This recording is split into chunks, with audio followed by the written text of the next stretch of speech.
ইয়াত আমি আৰম্ভ কৰিছোঁ এনেকে যাতে আমাৰ যিসকল স্থানীয় ৰাইজ আছে তেওঁলোকৰ লগত বা যি এক্টিভিটিজ আছে তেওঁলোকৰ পৰা আমি কথা শুনিম আজি। আমি কোনো একাডেমিয়ে আজি মতা নাই, কাৰণ ইয়াৰ আগৰবাৰ ছেশ্যনটোত আমাৰ ডক্টৰ শশাংক শেখৰ বৰকটকীয়া তেখেতে এই বিষয়ত কৈছিলেই যে কি ধৰণে জলাশয় আমাৰ জীৱনত কি ধৰণৰ জৈৱবৈচিত্ৰ্যত কি গুৰুত্বপূৰ্ণ ভূমিকা পালন কৰে। তো আজি সেইকাৰণে আমি দীপৰ বিল, যিহেতু আমাৰ গুৱাহাটীৰ হাওঁফাওঁ বুলি কওঁ, আমি কিডনী বুলি কওঁ, যিয়ে নকওঁ, এটা এটা বিষয় এটা কি গুৰুত্বপূৰ্ণ আচলতে ভূমিকা দীপৰ বিলে পালন কৰি আহিছে সমগ্ৰ গুৱাহাটীৰ কাৰণে। গতিকে এই দীপৰ বিলৰ সংযোজনে আমাক কি ধৰণে বিপদত পেলাব পাৰে, ইয়াক কি আছিলে সৰুতে, কেনেকুৱা আছিলে, সেইখিনি গোটেই প্ৰত্যক্ষদৰ্শী বা স্থানীয় হিচাপে আমাৰ কেইবাজনো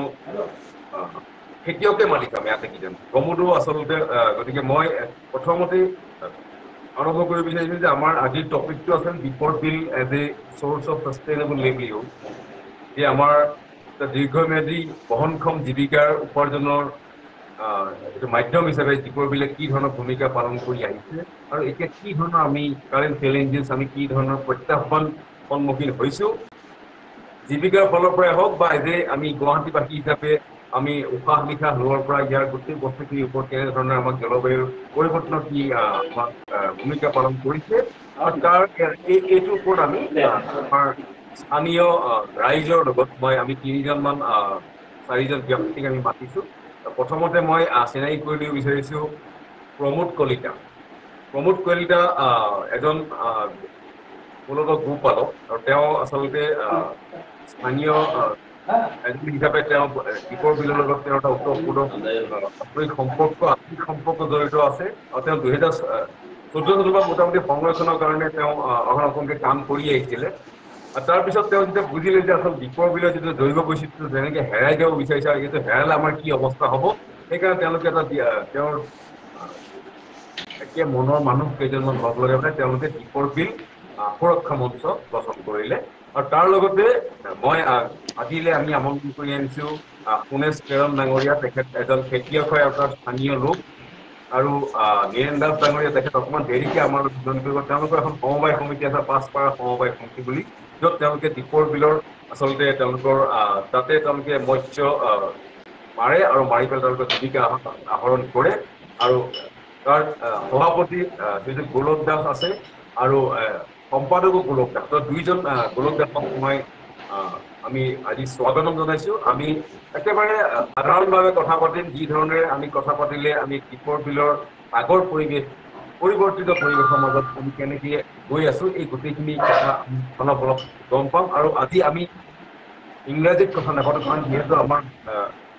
যিকেইজন পেনেলিষ্ট আছে, যাহাক আমি আমন্ত্ৰণ কৰি আনিছোঁ কথা ক'ব, তেওঁলোকে ইংৰাজীত হয়তো সহজ নহ'ব, গতিকে আমি সেইকাৰণে অসমীয়াতে কথা পাতিম। তাৰ কাৰণে যিসকল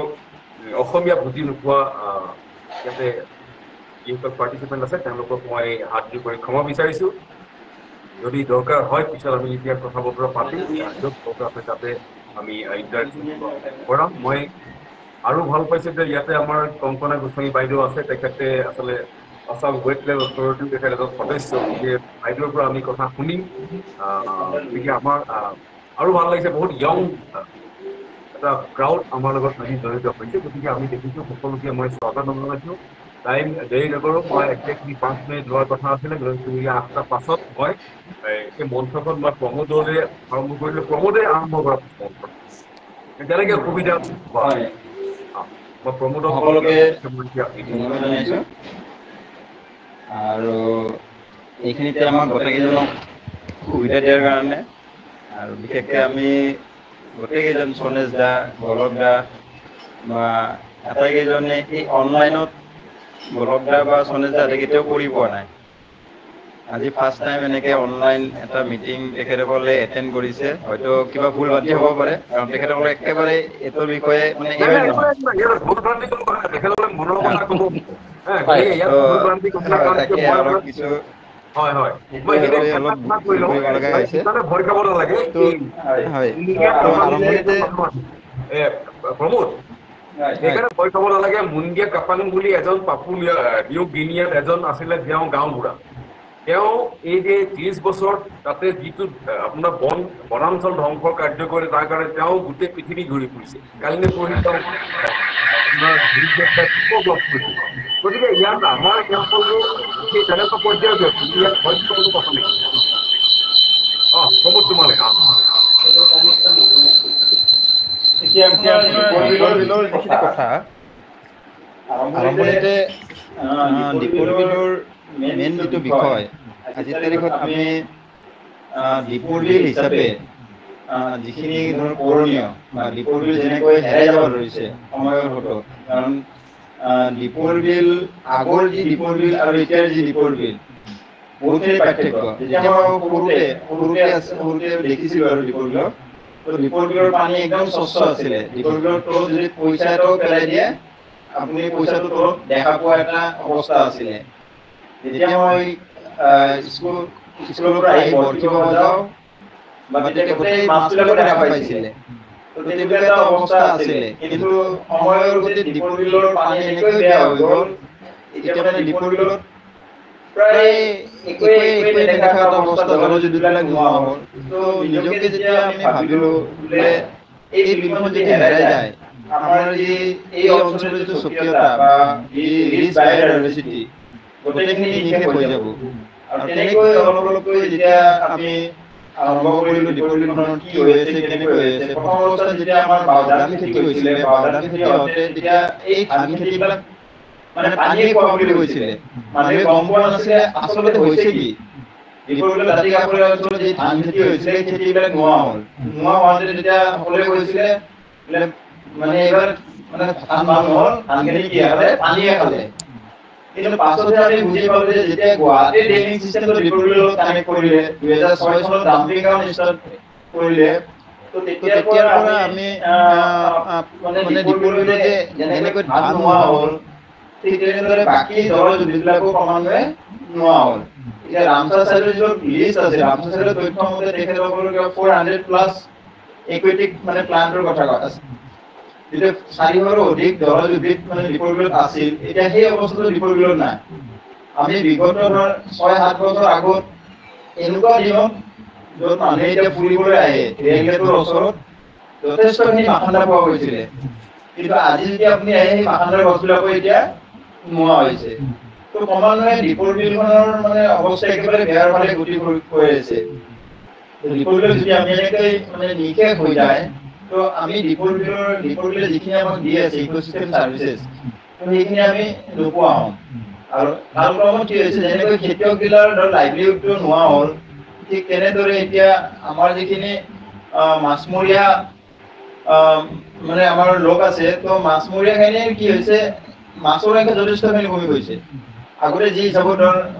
মাছ পাইছিলে, তো এতিয়া সেই মাছৰ মানে সংখ্যাটো প্ৰজাতি হিচাপতো কমিছে আৰু হেৰি হিচাপতো প্ৰায় কমি গৈ আছে। আৰু এনেকৈ যদি থাকে, এইবাৰ যিটো হাৰত পলিউশ্যন হৈছে, তেনেকুৱা যদি পলিউশ্যনৰ লেভেলটো থাকি যায়, তো হয়তো চাগে যিখিনি আছে সেইখিনি নোহোৱা হ'ব। তো দীপৰ বিলে যি জীৱিকা আমাক প্ৰদান কৰি আছে, খেতিয়ক হওক, পশুপালক হওক, পশুপালকসকলে আগতে আমি মানে খেৰ কিনিব লগা হোৱা নাছিলে। দীপৰ বিলত যথেষ্টখিনি ঘাঁহনি আছিলে, সেই ঘাঁহনিবিলাক এতিয়া দীপৰ বিলত নোহোৱা হ'ল। তো পশুপালকসকলৰ জীৱিকাত প্ৰভাৱ পৰিলে, এতিয়া মাছমৰীয়াসকলৰ জীৱিকাত প্ৰভাৱ পৰিছে। তো সামগ্ৰিকভাৱে যি আমি ট্ৰেডিশ্যনেলি যিটো দীপৰ বিলৰ দাঁতি কাষৰীয়া হিচাপে ট্ৰেডিশ্যনেলি যিখিনি আমি লাইভলিহুডত মানে হেৰি আছোঁ, ট্ৰেডিশ্যনেল নলেজ চিষ্টেমত যিখিনি লাইভলিহুডত জড়িত হৈ আছিলোঁ, সেই লাইভলিহুডটো ক্ৰমান্বয়ে মানে আমাৰ ব্ৰেকডাউন হৈছে। আৰু তাৰ কাৰণে মানুহে অল্টাৰনেটিভ বহুত কথা চিন্তা কৰিব লগা হৈছে। কিছুমানে খেতি বাতি এৰি কোম্পানীত কাম কৰিব লগা এটা অৱস্থা হৈছে, বা এতিয়া ধৰ আগতে যেনেকৈ গো পালন কৰিছিলে, গো পালকৰ সংখ্যা কমি আহিছে।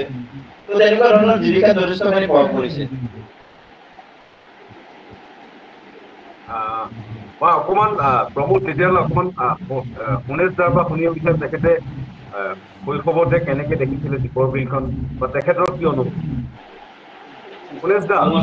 নমস্কাৰ। নমস্কাৰ। মই আৰম্ভ কৰোঁ। মই সৰু কওক। কওক। এতিয়া প্ৰথম আমি সৰুতে যিটো দেখিছিলোঁ আপোনাৰ সেই অৱস্থাটো, এই অৱস্থা দীপৰ বিলৰ যিটো অৱস্থা, এতিয়া আমি 1886 চনৰ পৰা যিটো ভৰলো মৰা নদীৰ ভৰলো আমাৰ আইচবিটিৰ হৈ পানী এৰি দিলে সেই পানীখিনিয়ে আমাৰ খেতি বাতি আৰু অন্য মাছ এইবিলাকো হেৰি বেয়া কৰি দিলে। কিন্তু আগৰ যিটো অৱস্থা পৰিৱেশ আছিল আমি এতিয়া বৰ্তমান ষ্টেডিয়াম বৰছাপাৰা সেইবিলাকতো আমি পানী ভাল পবিত্ৰ আছিল আৰু বশিষ্ঠ নদী তাৰপিছত আমাৰ এই পথজৰা নদীৰ পানী আৰু গাৰুঘড়িৰ পৰা যিটো পানী ওলাই আহিছিল সেই পানীখিনি আমি ধুনীয়াকৈ আমি বহাগৰ মাহত গৰু গা ধুৱাবৰ সময়ত ধুনীয়াকৈ পৰিষ্কাৰ হৈ ধুনীয়া গা পা ধুই কেনে গৰু গা ধুৱাইছিলো, বিহু পালন কৰিছিলো আমি। এই সময়ত আপোনাৰ যেতিয়া আমি মাছ ধুনীয়া খৰিও বনাই এইবিলাক ধুনীয়াকৈ মাছ খাব পাৰিছিলো। কিন্তু বৰ্তমান যিটো মৰা ভৰলো পানী এৰি দিলে সেই অৱস্থাতে আমাৰ পৰা মাছ চব বস্তুটো নষ্ট হৈ গৈছে আৰু বৰ্তমান 2006 চনত ডাম্পিং ডাউনৰ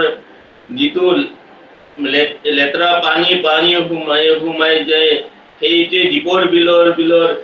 বিপদ মাতি আনিছে আৰু লগতে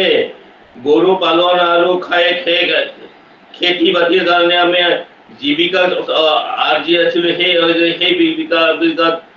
মানুহখিনি আমাৰ অৱস্থা বেয়া হৈ গৈছে।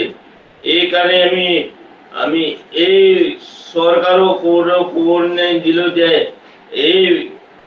ডাম্পিং ডাউনটো অতি সোনকালে আৰু দীপৰ বিলৰ বৈশিষ্ট্য নষ্ট কৰি জনসাধাৰণ আৰু জলবায়ুৰ গোটেইখিনি নষ্ট কৰিছে। এতিয়া যিটো দেখিছো ডাম্পিং ডাউনৰ জুই জ্বলাই দি যিটো গেছ নিৰ্গত হৈছে সেই গেছটোৱে গোটেই আমাৰ এই অঞ্চলৰ জলবায়ু নষ্ট কৰিছে আৰু তাৰ পৰা আমি কেঞ্চাৰ বা যিকোনো বেমাৰ হ'ব পাৰে বুলি আমি ধাৰণা কৰিছো। এইখিনি আমি আপোনালোকৰ যোগেদি জনাও যে চৰকাৰে এইগিলা সচেতন হওক আৰু লেখত গৈ গোটেই গুৱাহাটীবাসী জলবায়ুৰ পৰিৱেশত গৈ স্বাস্থ্যৰ কাৰণে জলবায়ুৰ খিনি নষ্ট হৈ যাব।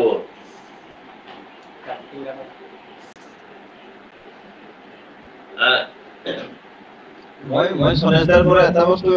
ক'ব অনুৰোধ কৰিম, মানে ডাম্পিং গ্ৰাউণ্ডৰ আগতে কেনেকুৱা আছিল, ডাম্পিং গ্ৰাউণ্ড য'ত স্থাপন কৰিছিল সেই ঠাইবিলাক কেনেকুৱা আছিল?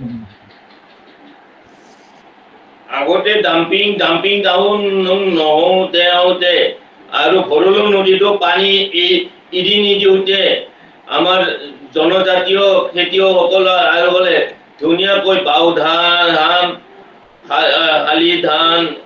আজি মাছ মঙহ এইবিলাকে ধুনীয়াকৈ আমি ব্যৱহাৰ কৰি আমি খাই জীয়াইছিলো। কিন্তু এই ডাম্পিং ডাউন হোৱাৰ পৰা আমাৰ স্বাস্থ্য আৰু আমাৰ আয়ৰ ব্যৱস্থাটো আমি কমি গৈছে। এতিয়া আমি বিপদৰ মুখত পৰি গৈ আছো। সেয়েহে আপোনালোকৰ যোগেদি এই ব্যৱস্থাটো লোৱাৰ কাৰণে চৰকাৰক জনাই দিয়ে যেন আপোনাৰ অনুৰোধ। আৰু এটা কথা আপোনাৰ পৰা জানিব বিচাৰো, আপোনালোক যেতিয়া সৰু আছিলে তেতিয়া দীপৰ বিলখন আপোনাৰ ক'ৰ পৰা ক'লৈকে আছিলে? দীপৰ বিলখন তেতিয়া জলাশয়টো আপোনাৰ এতিয়া বৰ্তমান বৰছাপাৰাৰ পৰা আইচবিটি এইখিনি গোটেই এতিয়া জলাশয় হৈ আছে। গোটেইখিনি মাছ মাৰি আমি মানুহখিনি নিকিনাকৈ মাছ খাব পৰা হৈছিল। এতিয়া অৱস্থাৰ পৰা ডাম্পিং গ্ৰাউণ্ড এৰাৰ পৰা আমি দৰিকণা, খলিহনা মাছ, ভেটকেদি, তৰা মাছ, বটিয়া মাছ এইবিলাক নোহোৱা হৈ গৈছে। এইবিলাক প্ৰজাতিৰ মাছ একেবাৰে শেষ হৈ গৈছে। হয় হয়। আৰু এতিয়া আপোনাৰ তাতে ধান খেতি হয় নহয়? এতিয়া আপোনাৰ ধান খেতি নহয় আপোনাৰ ধান এই পানীটোৰ বেয়াৰ কাৰণে গোটেই শিপাবিলাক নষ্ট হৈ ধানটো মৰি যায়, গৰিটো মৰি যায়, খেতিটো নোহোৱা হৈ যায়। সেইকাৰণে মানুহবিলাকে খেতি কৰা বাদ দিয়া হৈছে। আৰু গৰু পালন কৰাৰ ব্যৱস্থাটো আমাৰ এই নোহোৱা হৈ গৈছে আৰু। ইয়াৰ পৰা আমাৰ জীৱিকা চলাটো কঠিন হৈ গৈছে।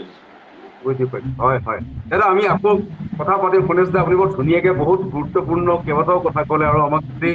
দীপৰ বিলৰ ছবিখনে আমাৰ ওচৰত দাঙি ধৰিলে, পৰিৱৰ্তিত যিখন ছবি আছে। মই কুলুক দাক এবাৰ আপোনাৰ ফালৰ পৰা আপুনি কথাখিনি খুব সাৱলীলভাৱে যেনেকে আপুনি ভাবে তেনেকে আপুনি আপোনাৰ কি ধৰণৰ ধাৰণা হয় বা আপোনাৰ কি ধৰণৰ অনুভৱ আছে আৰু কি ধৰণৰ শংকা আপোনাৰ আছে তাৰমানে সেই বস্তুখিনি আপুনি ব্যক্ত কৰিলে আমি ভাল পাম। হয়, মোৰ নাম গোলক দাস। আপোনালোক সকলোকে নমস্কাৰ জনাইছোঁ। নমস্কাৰ। মই জনাত তাৰমানে মই যি দেখিছোঁ, আমাৰ এই দীপৰ বিলখনৰ ছবিটো আমাৰ বৰদেউতাহঁতে যেতিয়া মাছ মাৰিছিলে, বৰদেউতাহঁতৰ আৰু আমাৰ ককাহঁতে যেতিয়া মাছ মাৰিছিলে, আমাক দেউতাহঁতে কৈছে যে বৰদেউতাই যেতিয়া মাছ মাৰিছিলে আপোনাৰ, তেতিয়া বিলখনৰ পৰিসীমাটো আছিলে ৰাণী BSFৰ পৰা আপটো আমাৰ গড়চুকলৈকে আমি দেখিছোঁ। এইবিলাক গোটেই বিলেই আছিল আৰু সেইবিলাক বিলত আমাৰ মানুহে মাছ মাৰিবলৈ গৈছিলে। আমিও মাছ মাৰিছোঁ তাত। গতিকে পৰিসীমাটো ধাৰাপুৰ চাৰিআলি হয়। ধাৰাপুৰ হয় চাৰিআলিৰ পিছফালেও আমি গৰল চৰল ছাইডতো তাতো মাছ মাৰিছিলোঁ। গতিকে আমাৰ এতিয়া পূব অংশটোৰ ক'ব গ'লে আমি গড়চুকৰ চাৰিও ছাইডে পাহাৰৰ মানে দাঁতি কাষৰ পৰা আমি গোটেই অঞ্চলতে মাছ মাৰিছিলোঁ। গতিকে তেতিয়াৰ দিনত বিলখন আপোনাৰ দল ঘাঁহনিৰে ভৰা আছিল। আৰু যিটো আপোনাৰ এই মাঘুৱাপাৰাৰ উত্তৰ ফালে যিটো পাঠেলীয়া ঝাৰ বুলি কওঁ, তাত মানে বনমূৰি হাতীবিলাক আহে, আহি তাত 5-6 দিন 7 দিনলৈকে তাতে হাতীবিলাক থাকি যায় আৰু থাকি তাতেই পোৱালি দিয়ে। আৰু পোৱালি দি আৰু পাছত হাতীবিলাক আৰু গুচি যায়। তেতিয়া তাৰমানে মৰা ভৰলু আৰু আমাৰ বশিষ্ঠ নদীৰ আৰু পচতৰা নদীৰ পানীটো আপোনাৰ সংলগ্ন নাছিল। তেতিয়া বশিষ্ঠ নদী আৰু এই পচতৰা নদীটোৰ পানীটো আহি দীপৰ বিলত পৰিছিল। আচ্ছা আৰু তেতিয়া একদম আপোনাৰ পৰিষ্কাৰ পানী আছিল, চাফা পানী আছিলে। হয় গতিকে আপোনাৰ দল ঘাঁহনি মানে জলজুদ্ভিদ আৰু মাছৰ বৃদ্ধি খুব বেছিকৈ হৈছিল। আৰু হয় দলনি থকা জেগাত কৱাই, মাগুৰ, শিঙি এইবিলাক মাছ যথেষ্ট মানে বাঢ়ি যায়, হয় বহুত বাঢ়ে। গতিকে মাছমৰীয়াসকলে বহুত মাছ পাইছিলে। আৰু তেতিয়াৰ দিনত মই যি দেখিছোঁ, আমাৰ জালুৱাসকলে মাছ মাৰি তেতিয়া মাছ খুব কম বিক্ৰী কৰিছিল। মাছবিলাক কি কৰিছিল, গাঁৱে গাঁৱে সলাইছিল। মানে আমাৰ মানুহৰ খেতি বাতি নাছিলে, মাছটো দি দিয়ে, দিলে মানে ধানক লগি মানে সলাইছিল। হয় হয় এইবিলাক অঞ্চল মাঘুৱাপাৰা, নোৱা গাঁও, আহোম গাঁও, কটকীপাৰা, মানে এই গাৰোভুলি এইবিলাক ঠাই আৰু এইফালে ৰাণীৰ যিবিলাক ঠাই আছে আপোনাৰ, সেই ঠাইবিলাকত এই মাছবিলাক সলাইছিল আমাৰ প্ৰহৰীবিলাকে। প্ৰহৰীবিলাক যায়, কেতিয়াবা মতা মানুহো যায়, যাই পেলাই মাছবিলাক আদান প্ৰদান কৰিছিল বস্তুৰ লগত। তেতিয়া মাছ খুব কমকৈ বিক্ৰী কৰিছিল। আৰু তাৰ পাছত বিলখন ক্ৰমান্বয়ে যেতিয়া আপোনাৰ মানে চৰকাৰৰ পৰা চৰকাৰক সমজাই দিলে, এইটো ফিচাৰী কৰ্পৰেশ্যন আৰু ফিচাৰী ডিপাৰ্টমেণ্টৰ মানুহে আগতে তাৰমানে বিলখন এইটো জিলা আয়ুক্তৰ পৰা এইটো লিজত ডাকযোগে দিছিল মহলদাৰসকলক। এই তেতিয়া দিনৰ কথা কৈছোঁ। গতিকে কিমান চনৰ কথা এইটো দাদা আপোনাৰ কিমান চনৰ কথা? এইটো আপোনাৰ 76 অলপ আগত হ'ব, 62, 63 ইমান চনৰ ঘটনা হ'ব। আৰু 79ত দীপৰ বিলখন বিলবিলাক অসম কৰ্পৰেশ্যনক সমজাই দিছিলে, তাৰে আগৰ কথা কৈছোঁ মই এইটো। 1979ত কৰ্পৰেশ্যনক বিলখন গতাই দিছিলে, তেতিয়াৰ পাছত কৰ্পৰেশ্যনে বিলবিলাক চলাইছিলে। গতিকে আমাৰ তেতিয়াৰ পৰা তাৰমানে আমাৰ এখন ছ'চাইটি জন্ম হৈছিল 1976 চনত। গতিকে 76 চনত যেতিয়া ছ'চাইটিখন আমাৰ আৰম্ভ হ'ল, তেতিয়া বিলখন এই ছ'চাইটিক আমাৰ মানে এক বছৰৰ কাৰণে এইটো লিজত দিলে। আৰু তেতিয়া দীপৰ বিল পাঁচপাৰা সমবায় সমিতিৰ মাত্ৰ 5খন পাৰা আছিলে। জালুৱা তেতিয়া কম আছিলে, প্ৰায় 350-400 মান জালুৱাই মাছ মাৰিছিলে। আৰু যেতিয়া ক্ৰমান্বয়ে বছৰ বাগৰি যোৱাৰ ফলত তাৰমানে এইটো মানে 5খন পাৰাৰ পৰা এতিয়া 9খন পাৰা হৈ গ'ল, মাছমৰীয়া পাৰা। গতিকে 9খন পাৰাৰ এতিয়া মাছমৰীয়াৰ সংখ্যা হৈ যায় 825 জন পৰিয়াল। গতিকে 825টা পৰিয়ালে দীপৰ বিলত মাছ মাৰি জীৱিকা নিৰ্বাহ কৰে। আৰু এই মাছমৰীয়া পৰিয়ালখিনিৰ আপোনাৰ মাটি বাৰী নাই। গতিকে মাটি নোহোৱাৰ কাৰণে মাছৰ এই জীৱিকাটোকে মাছৰ খেতি বুলি, উপাৰ্জনৰ খেতি বুলি মানে ধৰি লোৱা হৈছে। আৰু এতিয়ালৈকে সেই বস্তুটোৱে আমাৰ ৰানিং চলিয়ে আহি আছে। গতিকে যেতিয়া 93-94ত ৰেল লাইনটো আপোনাৰ দীপৰ বিলৰ মাজেৰে দুভাগ কৰি গুচি গ'ল, বটগাজ ৰেলপথটো, তেতিয়া এই পূব অংশটোৰ আগৰ ফালে যিবিলাক ঠাই আছে, গড়চুক, পামহি, মাঘুৱাপাৰা, বৰ্ষাপাৰা, এই ঠাইৰ মানে অঞ্চলবোৰ মানে বেদখল হ'ল আৰু মানুহে ঘৰ বাৰী ইণ্ডাষ্ট্ৰী এইবিলাক কৰি গ'ল আৰু মাছ মৰা ঠাইবোৰ নাইকিয়া হৈ গ'ল। গতিকে আমি এনেকুৱা এতিয়া দেখা পালোঁ এই 93-94ৰ পৰা। আৰু তেতিয়া আপোনাৰ যেতিয়া আপোনাৰ এই মৰা ভৰলু আৰু এই পথধৰা নদীটোত যিটো গুৱাহাটীৰ লেতেৰা আৱৰ্জনা পানীবোৰ যেতিয়া সংযোগ কৰি পামহি কেনেলেৰে দীপৰ বিলত পেলালে, তেতিয়াৰ পৰা বিলখন তাৰমানে একেবাৰে ধ্বংস হৈ গ'ল। লগতে ডাম্পিং গ্ৰাউণ্ডটো যেতিয়া অনুষ্ঠিত কৰিছিল 2005-06 চনত, তাৰে আগত এই মানে পামহি কেনেলটো সংলগ্ন কৰি আমাৰ দীপৰ বিলত পেলাইছিল। এই দুয়োটা বস্তুৱে তাৰমানে বিলখন একেবাৰে ধ্বংস কৰি দিলে। খেতি বাতি কোনো ফালৰ পৰা কোনো একো হেৰি নহয়। আমি আগতে বছৰ দিনৰ আপোনাৰ কাতি বাও ধানৰ ভাত খাইছিলোঁ, খাই আৰু বহুত ধান বিক্ৰী কৰিছিলোঁ। এনেকুৱা কিছুমান মানুহ, গোটেই মানুহ নহয়, কিছুমানৰ যিখিনি মাটি আছে বহুত ভাল ধানৰ খেতি কৰিছিল। এতিয়া আপোনাৰ ধানৰ খেতি হোৱা দূৰৰে কথা, আপোনাৰ কোনো এটা মানে উদ্ভিদ, জলজ উদ্ভিদ, সাৰজাতীয় বস্তু বা যিটো পাতাল সাৰ বুলি কয়, এইবিলাক বস্তু একেবাৰে দীপৰ বিলত তলিত একেবাৰে নাইকিয়া হ'ল। ইয়াৰ ফলত তাৰমানে কিছুমান মাছৰ সংখ্যা আমাৰ নোহোৱা হ'ল। এই হেৰি মাছটো নোহোৱা হৈছে, আপোনাৰ চেলকানা মাছ নোহোৱা হ'ল, ককিলা মাছ নোহোৱা হ'ল, গচি, বামি, এনেকুৱা ধৰণৰ কিছুমান ভাল মাছ, বহুত প্ৰজাতিৰ মাছ মানে কমি গ'ল। আৰু কমি যোৱাৰ ফলতে তাৰমানে বিলখনত এতিয়া মাছৰ সংখ্যা ক'বলৈ গ'লে, আমি যদি প্ৰতি বছৰে যদি মাছৰ পোৱালিকেইটা এৰি নিদিওঁ, আমিও মাছমৰীয়া পৰিয়ালকেইটা মানে একেবাৰে পেটে ভাতে মৰিব লাগিব। সেইকাৰণে প্ৰতি বছৰে আমি মানে 1.5-2 লাখ টকাৰ মাছৰ পোৱালি এৰি দিওঁ ছ'চাইটিৰ সমবায় সমিতিৰ পৰা। গতিকে আমি এই মাছখিনি দিহে আমি বিলত মাছ মাৰি জীৱিকা নিৰ্বাহ মানে চলাই থকা হৈছে। আৰু এটা কথা, আমি মাছ মৰাৰ নিয়ম পদ্ধতি কিছুমান আছে আপোনাৰ। আমি অকল মাছ মাৰি বিলখন সংৰক্ষণ কৰাটো নাই, আমাৰ মাছ মাৰাৰ বহুত নিয়ম নীতি আছে। আমি যেতিয়া আপোনাৰ মাছৰ পোৱালিটো মে'-জুন মাহত এৰি দিম, এৰি দিয়াৰ পৰা প্ৰায় 9-10 মাহ, জানুৱাৰী মাহলৈকে আমি দীপৰ বিলৰ মাজত কোনোদিনে মাছ নামাৰোঁ। আমি বিলৰ চাইডে মাছ মাৰোঁ। গতিকে আমি যিটো সংৰক্ষণ ব্যৱস্থা, দীপৰ বিল সংৰক্ষণ কৰা আৰু মাছখিনি সংৰক্ষণ কৰি ৰখাটো, সেইটো আমাৰ মানে ছ'চাইটিৰ এটা মানে বান্ধনীয় নিয়ম আছে। আৰু এই নিয়ম নীতিৰ যদি কোনোবাই উলংঘা কৰে কোনো মাছমৰীয়াই, তেতিয়াহ'লে তেখেতে 1 বছৰৰ কাৰণে দীপৰ বিলত মাছ মাৰিব নোৱাৰিব। আমাৰ এনেকুৱা ধৰণৰ মানে নিয়ম বন্ধা আছে। গতিকে আগতে যিটো আমি দেখিছোঁ দীপৰ বিলখন, এই পাহাৰৰ গছ-গছনি, দুনিয়াৰ গছ, মানে চেগুন গছ, শাল গছ, আপোনাৰ বৰষুণ যদি আহিলে হৈ পানী নুমি আহে, আৰু সেই যিবিলাক নিজৰাইদি পানী নিমিলিব ধুনীয়া মাছ একেবাৰে ওপৰলৈ উঠি যায় ধাৰত। গতিকে আজিকালি সেই পৰিৱেশ নাই। গতিকে যিবিলাক জান জুৰি অহা ঠাইবিলাক আছে সেইবিলাকো মানে ৱাল দি গোটাই চব মালিকবিলাকে কাভাৰিং কৰি দিলে ঠাইবিলাক, মানে পাহাৰৰ অঞ্চলৰ পৰা পানীবিলাক বাগৰি আহিব নোৱাৰা হ'ল, ধানৰ খেতি নোহোৱা হ'ল। গতিকে এতিয়া বিল এখন মানে বিলখন মৰুভূমি বুলি ক'লেও মানে ভুল নহয়। এই কিবা কৰি মাছমৰীয়াসকল মানে কিবা কৰি চলি থকা হৈছে। গতিকে মানে ইমানখিনিয়ে ক'লোঁ। আৰু এটা কথা কওঁ,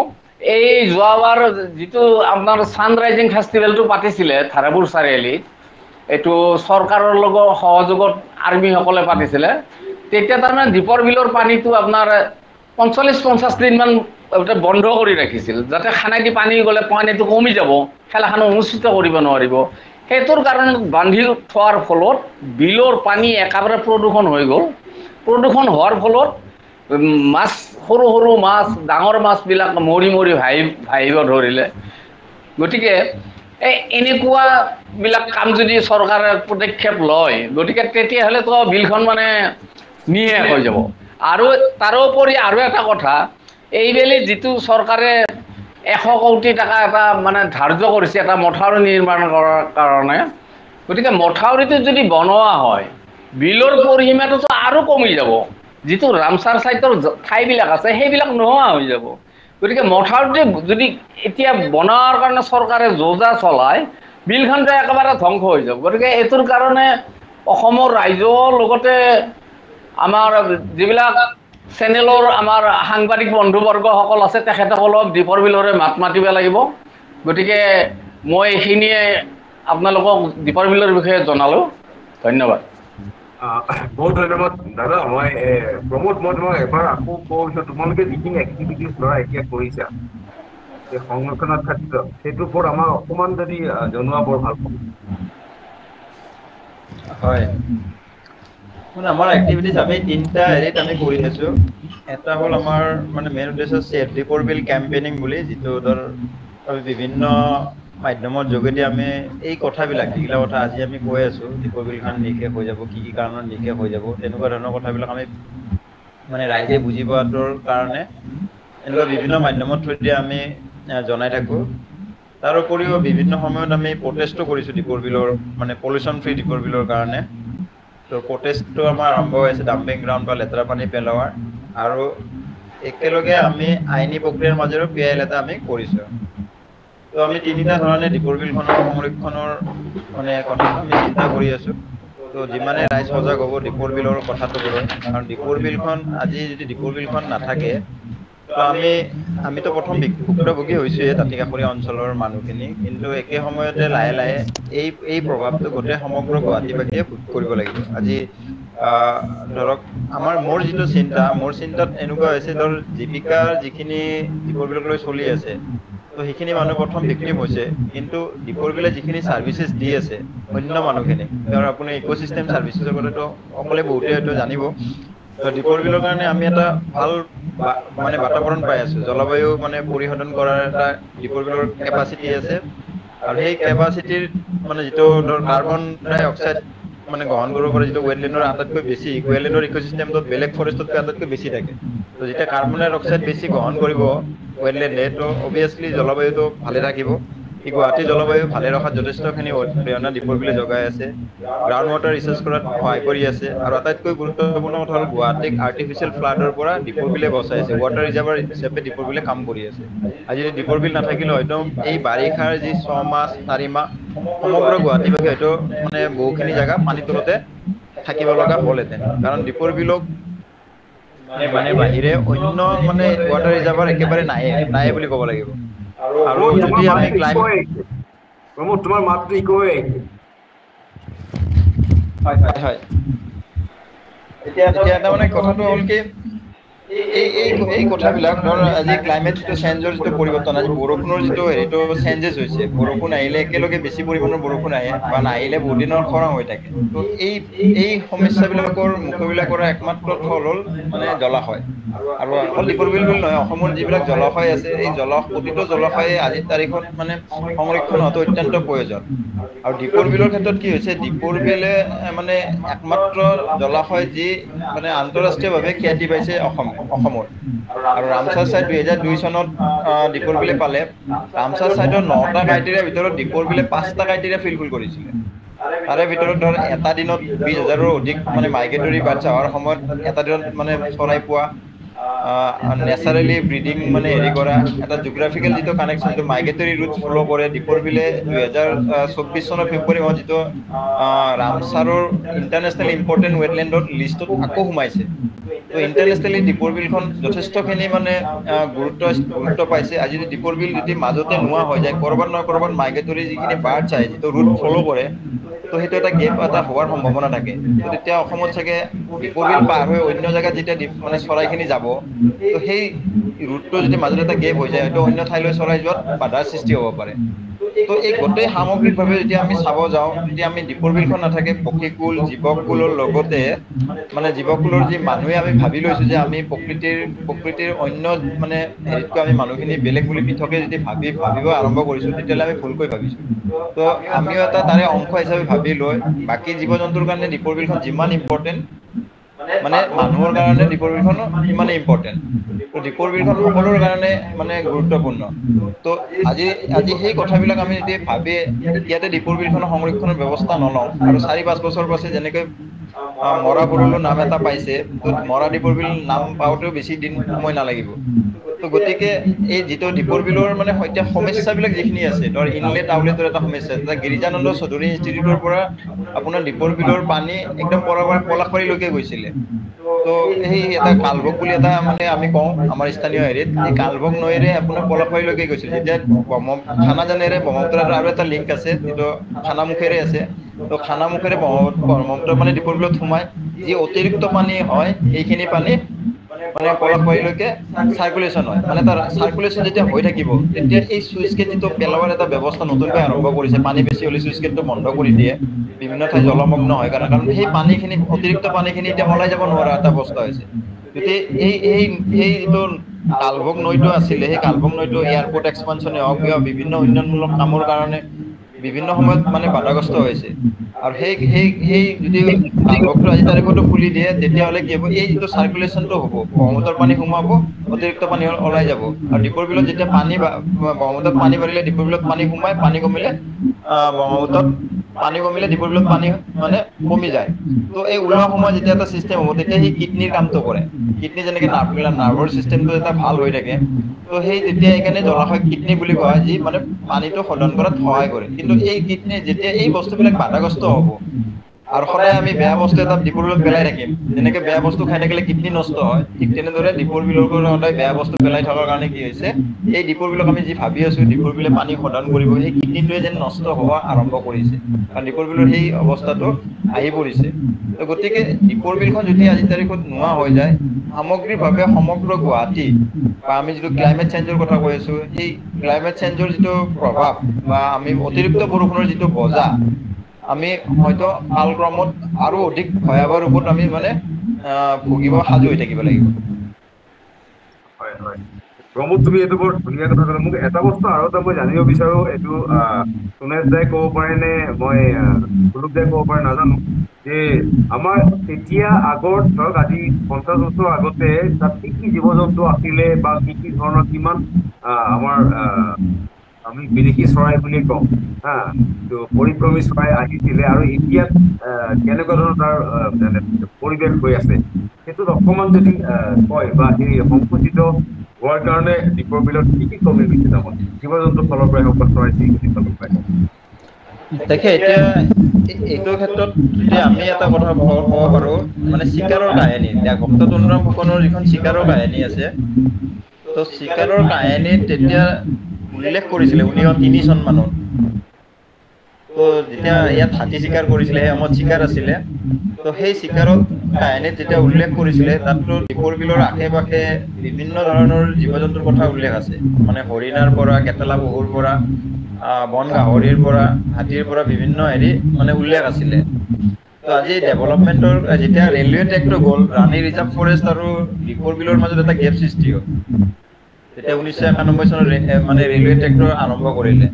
আজি যিটো মানে দুটা ৰেলৰ ক্ৰছিং যিখিনি জেগাত পায় ধৰ দীপৰ বিলত আহিলে সেই জেগাখিনি ডাইৰেক্ট দীপৰ বিলৰ লগত কানেক্টেড আছিলে তাত কোনো মানে এটা বাধা নাছিলে তো এই বস্তুটো যেতিয়া ডেভেলপমেণ্ট তাৰ পাছত ৰাস্তাটো হ'ল একে সময়তে যেতিয়া ৰেলৱে ট্ৰেকটো গ'ল সেইফালে ধৰ যিটো এতিয়া ক'লে গড়চুকলৈকে আগতে আছিলে তো সেই জলাশয় যি মাটি মানে জলাশয়টো এতিয়ালৈকে নটিফাই হোৱা নাই আজিলৈকে ৰামচৰ ছাইডৰ মাটিখিনি নটিফাই হোৱা নাই ৱাইল্ড লাইফ চেঞ্চুৰীক বাদ দি তো ৰামচৰ ছাইড ডিমাৰ্কেশ্যন 2002 চনতে ৰামচৰ ছাইড ডিক্লেয়াৰ হ'ল কিন্তু আজি 22 বছৰে ৰামচৰ ছাইডৰ সীমা আজিলৈকে কোনেও ক'ব নোৱাৰে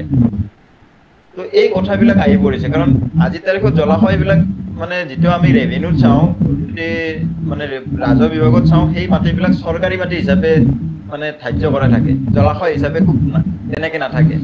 তো যেতিয়াই চৰকাৰক মানে বেছি মাটিৰ প্ৰয়োজন হয় যেনেকৈ এটা ডাম্পিং গ্ৰাউণ্ডৰ কাৰণে যেতিয়া মাটিৰ প্ৰয়োজন হ'ল 120 বিঘা ডাম্পিং গ্ৰাউণ্ডক দিলে শ্বহীদ উদ্যানৰ কাৰণে যেতিয়া মাটি লগা হ'ল প্ৰায় 150ৰো অধিক বিঘা চাগে শ্বহীদ উদ্যানক দিলে এতিয়া বৰ্তমান যে ডাম্পিং গ্ৰাউণ্ড কৰি আছে তাত প্ৰায় 50 বিঘাৰো অধিক মাটি দিলে তেনেকৈ বিভিন্ন অনুষ্ঠান প্ৰতিষ্ঠানত দীপৰ বিলত দাঁতি কাষৰীয়া অঞ্চলত যি চৰকাৰী ভূমি আছে বেছি বিভিন্ন অনুষ্ঠান প্ৰতিষ্ঠানক চৰকাৰে আমন্ত্ৰণ কৰে কালক্ৰমত দীপৰ বিলৰ হেৰিটো কমি আহিলে আৰু এনেদৰে মানে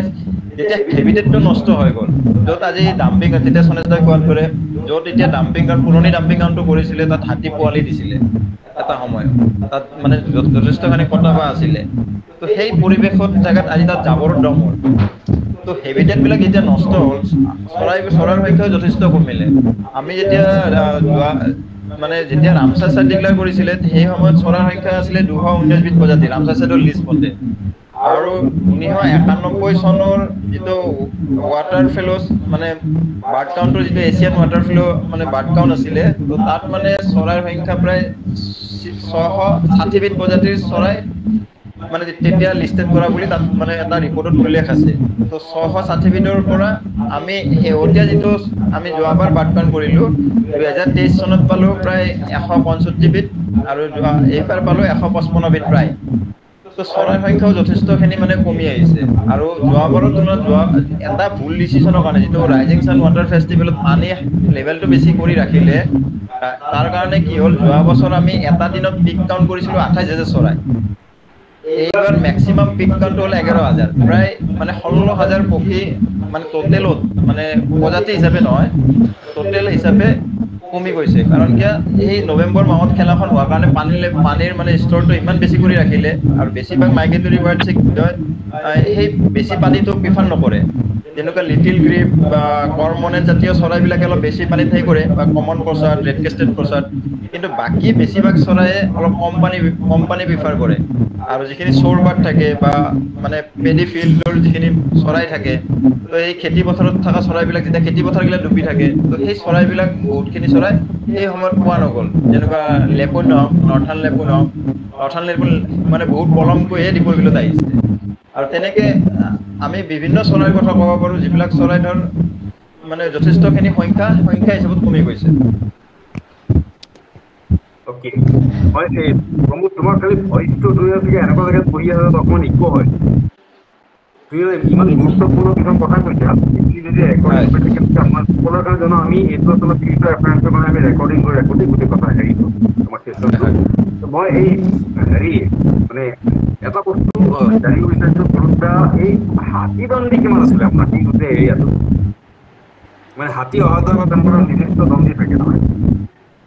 হয় আপোনালোকে মনত আছেনে সেই বিষয়ে ধৰক হাতী তাৰমানে দীপৰ বিলত অহা হাতীৰ যিবিলাক আমাৰ এতিয়া ৱাইল্ড লাইফ কৰিডৰ বুলি কয় হাতী অহা ৰাস্তা আপোনাৰ বহুতবিলাক আছে প্ৰায় কি কৈছে সেইটো হাতী দণ্ডি বুলি কয় কৰিডৰটো গতিকে সেনেকুৱা দীপৰ বিলত মানে দীপৰ বিললৈ অহা এনেকুৱা হাতী অহা বাঘ বা লিগ মানে কমো 15-20টা মান আছে আপনার আমার এই মানে সকলো এৰিয়াটোত প্ৰায় একেবাৰে 150 তললৈকে প্ৰায় 20টা-25টা মান হ'বই হাতী মানে যোনফালে ইচ্ছা যায় সোনফালে মানে বাঘ বুলি কথা নাই বা লিগ বুলি কথা নাই মানে যোনফালে ইচ্ছা যায় সোনফালে বুজিছো মানে তেওঁলোকে পাহাৰৰ পৰা নামি আহে নহয় ধৰক এতিয়া যেনেকে মানে নুমলীগড় ৰিফাইনেৰী এতিয়া বনালে তাতো হাতীয়ে কি হয় তেওঁলোকৰ নিজস্ব ৰাস্তাটো কেতিয়াও নাপাৰ হয় ফলত এতিয়াও কি হয় তেওঁলোকৰ সেই নুমলীগড় ৰিফাইনেৰীৰ সেই তেওঁলোকে ৱাল ষ্টল ভাঙি এনেকুৱা ধৰণৰ মাজে মাজে খবৰ আহি থাকে তাৰমানে হয়তো চেষ্টা কৰি থাকে তেওঁলোকৰ সেই ধৰণে মই আৰু এটা বস্তু মানে জানিব বিচাৰো আজি মই এয়াৰপৰ্টৰ ফালে যাওঁতে তাত দেখিলো আপোনাৰ কিবা মাটি ফুটি আছে সেইটো আপোনাৰ হেৰি এৰিয়া নেকি মানে দীপৰ বিল দেখি থাকে সেইটো দীপৰ বিলৰ এলেকা নহয় জানো কিন্তু হাইৱে কিনাৰতে আছে এইটো আপোনাৰ এইবিলাক মাটি আচলতে দীপৰ বিলৰ আগতে তাৰমানে মাটিবিলাক পাতালেণ্ডৰো মাটি আছে সেইবিলাক যিবিলাক মাটি পুতিছে গতিকে সেইবিলাক মালিকে হয়তো মালিকে মানে পাতালেণ্ডৰে মাটি সেইবিলাক আগতে সেইবিলাক খালী হৈ পৰি আছিলে গতিকে সেইবিলাক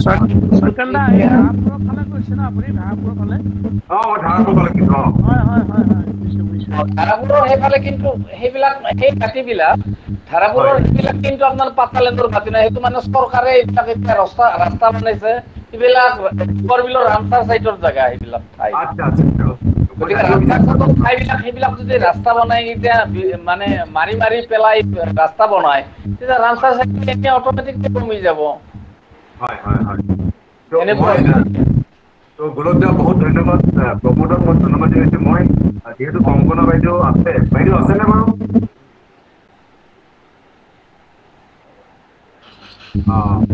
কংকনা বাইদেউ তেওঁ বুজিব বুলি কৈছে তো মই ভাবো শশাংক তুমি কিবা ক'ব বিচাৰিছিলা হয় হেৰি মানে দীপৰ বিলৰ কথাটো হ'ল এতিয়া বহুত শতাংশ কমিয়ে আহিলে মানে আমাৰ টোটেল স্কোৱাৰ কিলোমিটাৰ অলৰেডি এতিয়া 4 স্কোৱাৰ কিলোমিটাৰ মানে হ'ব নেকি একচুৱেল লেণ্ডটো তেওঁলোকে বেছি ভালকৈ জানিব এনেই যেতিয়া প্ৰথমতে দীপৰ বিলটো যেতিয়া আৰম্ভণি সময়ত 40 স্কোৱাৰ কিলোমিটাৰ মান আছিলে মানে তেওঁ যিটো অলৰেডি কৈছে যে আপোনাৰ একদম ISBD গোটেই এৰিয়াটো আছে এতিয়া কমি মানে 4 স্কোৱাৰ কিলোমিটাৰ মানহে আছে এতিয়া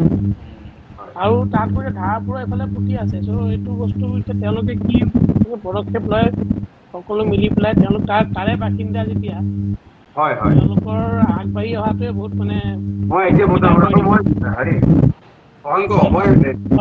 কংকনা বাইদেউ আহিছে কংকনা বাইদেউ নমস্কাৰ তেখেতৰ চাগে কিবা নেটৱৰ্ক প্ৰব্লেম হৈছে নেকি তেখেতে বাৰে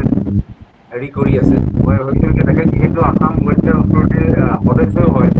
অসমত তেখেতৰ পৰা ইমান কথা শুনিম বুলি ভাবিছিলোঁ বাৰু যিয়ে নহওক এনিৱে হেৰি কৰিছে এতিয়া আচলতে ডাঙৰ কথাটো কি আমি কাৰণ আপোনাৰ আটাইতকৈ ডাঙৰ সমস্যাটো কি হৈছে যিটো বস্তু মানে আমাৰ যিটো বনাঞ্চলৰ ইক'চিষ্টেম মই এইটো দেখিছোঁ কি আপুনি মানে শ্বপিং বুলি নকওঁ মনোপ্লান্টেশ্যন তাৰমানে ধৰক আপুনি এজেগাত ভাল গছে উলিয়াইছে এইটো কিন্তু আপোনাৰ বনাঞ্চলৰ কেৰেক্টাৰ নহয় চৰিত্ৰ নহয় কিন্তু গতিকে বনাঞ্চলৰ চৰিত্ৰটো যদি অক্ষুণ্ণ ৰাখিব পৰা যায় এইটো সিদিনা আমাক মানে ডক্টৰ বুলেন্দ্ৰ পাঠক ছাৰ আছিলে তেখেতে আমাৰ এটা ছেশ্যন ল'ব তাৰ কাৰণলৈ কৈছিল তাৰে বৰ ডাঙৰ কথালৈ কৈছিলে তাৰে কৈছিলে যে আমাৰ এতিয়াতো এই জৈৱ বৈচিত্ৰ্য হেৰুৱাৰ কাৰণে এইটো আপোনাৰ উত্তৰ ভাৰতৰ এটা ভয়ংকৰ খৰাঙৰ পৰিৱেশ এটা আহি আছে আপোনাৰ জলবায়ু পৰিৱৰ্তনে অলৰেডি আপোনাৰ এফেক্ট কৰিছে আৰু আমাৰ মানুহে আমি যে কৈ থাকোঁ তাৰমানে যে ছেভ নেচাৰ আচলতে এইটো আটাইতকৈ মৰুভূমিৰ কথা যে আমি মানে আমি we cannot save nature who are we to say rather you behave with nature so nature has their own ecosystem য'ত তেওঁলোকে নিজে নিজৰ ৰক্ষা কৰিব আমি কোন হয় আমি সামান্য প্ৰাণী এটা ঘূৰি লৈ যায় হয় আমি কি হয় আচলতে একজেক্টলি আৰু ডাঙৰ সমস্যা কি আমাক প্ৰত্যেকবাৰ দেখাই আছে আমি দিনৰে যি নকওঁ আমি যেতিয়া যে এই দীপৰ বিলৰ এই ধৰণৰ অসংৰক্ষিত সংৰক্ষণ নকৰা কাহিনীতে দীপৰ বিলত আমি যিটো ক্ষতি কৰিছোঁ ইয়াৰ কিন্তু ফলাফল কিন্তু গুৱাহাটীত আছে ভুগি পৰিণাম ইয়াত আপুনি কোনোৱে হওক কাৰণ প্ৰকৃতিৰ আগত কোন কি হয় কোনো নহয় তাৰমানে এই বস্তুটো আমাৰ গোটেই আজি 25 লাখ মান চাগে জনসাধাৰণ আছে গুৱাহাটীত মানে আপোনাৰ হেৰি কৰা বা নতুনকৈ চাগে চেঞ্চাছ হোৱা নাই আপোনাৰ হয়তো হ'ব 25 লাখে হওক 50 লাখে প্ৰত্যেক কিন্তু চাফাৰ কৰিব জানানে তো এইটো কাৰণে মই এটা বস্তু ভাবিছো পদ্মজা আছিলে Padmaja Singh is the PhD scholar হয় তাই JNUত কৰি আছে তাই এনভাইৰনমেণ্টেল গভৰ্নেন্সৰ ওপৰত কৰি আছে যদি তাই অকণমান অডিঅ' ডিষ্টাৰ্বেঞ্চটো পাই আছে কিন্তু তাই যদি পাৰে অকণমান মই তাইক দুআষাৰ ক'বলৈ অনুৰোধ কৰিম পদ্মজা তুমি তোমাৰ অডিঅ' ঠিকে আছে নে তুমি শুনিছানে পদ্মজা হয় সত্যেন দা মই অডিঅ'টো শুনি আছো বাট বহুত ভাঙি ভাঙি আহি আছে মাতটো মই তাৰমানে ক্লিয়াৰলি একেবাৰে শুনা পোৱা নাই নাই একো নাই আমি তোমাৰ কথা ক্লিয়াৰলি শুনিছো তো তুমি ইউ কেন স্পীক তোমাৰ পৰা জানিব বিচাৰিছো হয় হয় মই তাৰমানে ডিছকাশ্যনটো খুবেই ইণ্টাৰেষ্টিং পালোঁ মই আচলতে 2019 পৰা PhDত সোমাইছিলোঁ গতিকে প্ৰথম এক বছৰ মানে আমাৰ কোৰ্চ ৱৰ্কত এটা ৰিকুৱাৰমেণ্ট আছিলে ক্লাইমেট ভালনাৰেবিলিটি এছেছমেণ্টৰ ওপৰত আমি এছাইনমেণ্ট এটা কৰিছিলোঁ তেতিয়া মই দীপৰ বিলৰ ওচৰ চুবুৰীয়া গাঁওখিনিৰ লগত মানে ভালেখিনি ডিছকাশ্যন হৈছিলে আলোচনা হৈছিলে ছাৰ্ভেও কৰিছিলোঁ মই গতিকে তাৰ লগত ৰিলেটেড মানে আজি বহুত কথা ওলালে শুনি খুবেই ভাল লাগিলে মই এতিয়া বেছি নকওঁ মানে মই যে এইখিনিয়ে ক'ব বিচাৰিছোঁ যে কেইটামান বহুত ইণ্টাৰেষ্টিং পইণ্ট উঠি আহিছে আজি এটাটো যোনখিনি ডেভেলপমেণ্টেল এক্টিভিটিজৰ কাৰণে ধৰক অকণমান ক্ষতি হৈছে পলিউশ্যনটো বাঢ়ি গৈছে কমাৰ জেগাত ছেকেণ্ডলি ৰামচাৰ ছাইটৰ যোনটো এটা ৰামচাৰ ছাইটৰ ডিন'টিফিকেশ্যনৰ কথা যিখিনি ওলাইছিলে তাৰে বিষয়ে মানে তাৰে গাঁওবাসীয়ে বা যোনখিনি তাৰে তোমাৰ যিটো অডিঅ' ডিফাৰেঞ্চ আহিছে মই কৈছো গোলোক দা আপোনাৰ এইটো মিউট কৰি দিয়ক গোলোক দা হয় আপোনাৰ এইটো মিউট কৰি দিয়ক সেইকাৰণে ডিষ্টাৰ্বেঞ্চটো হৈ আছে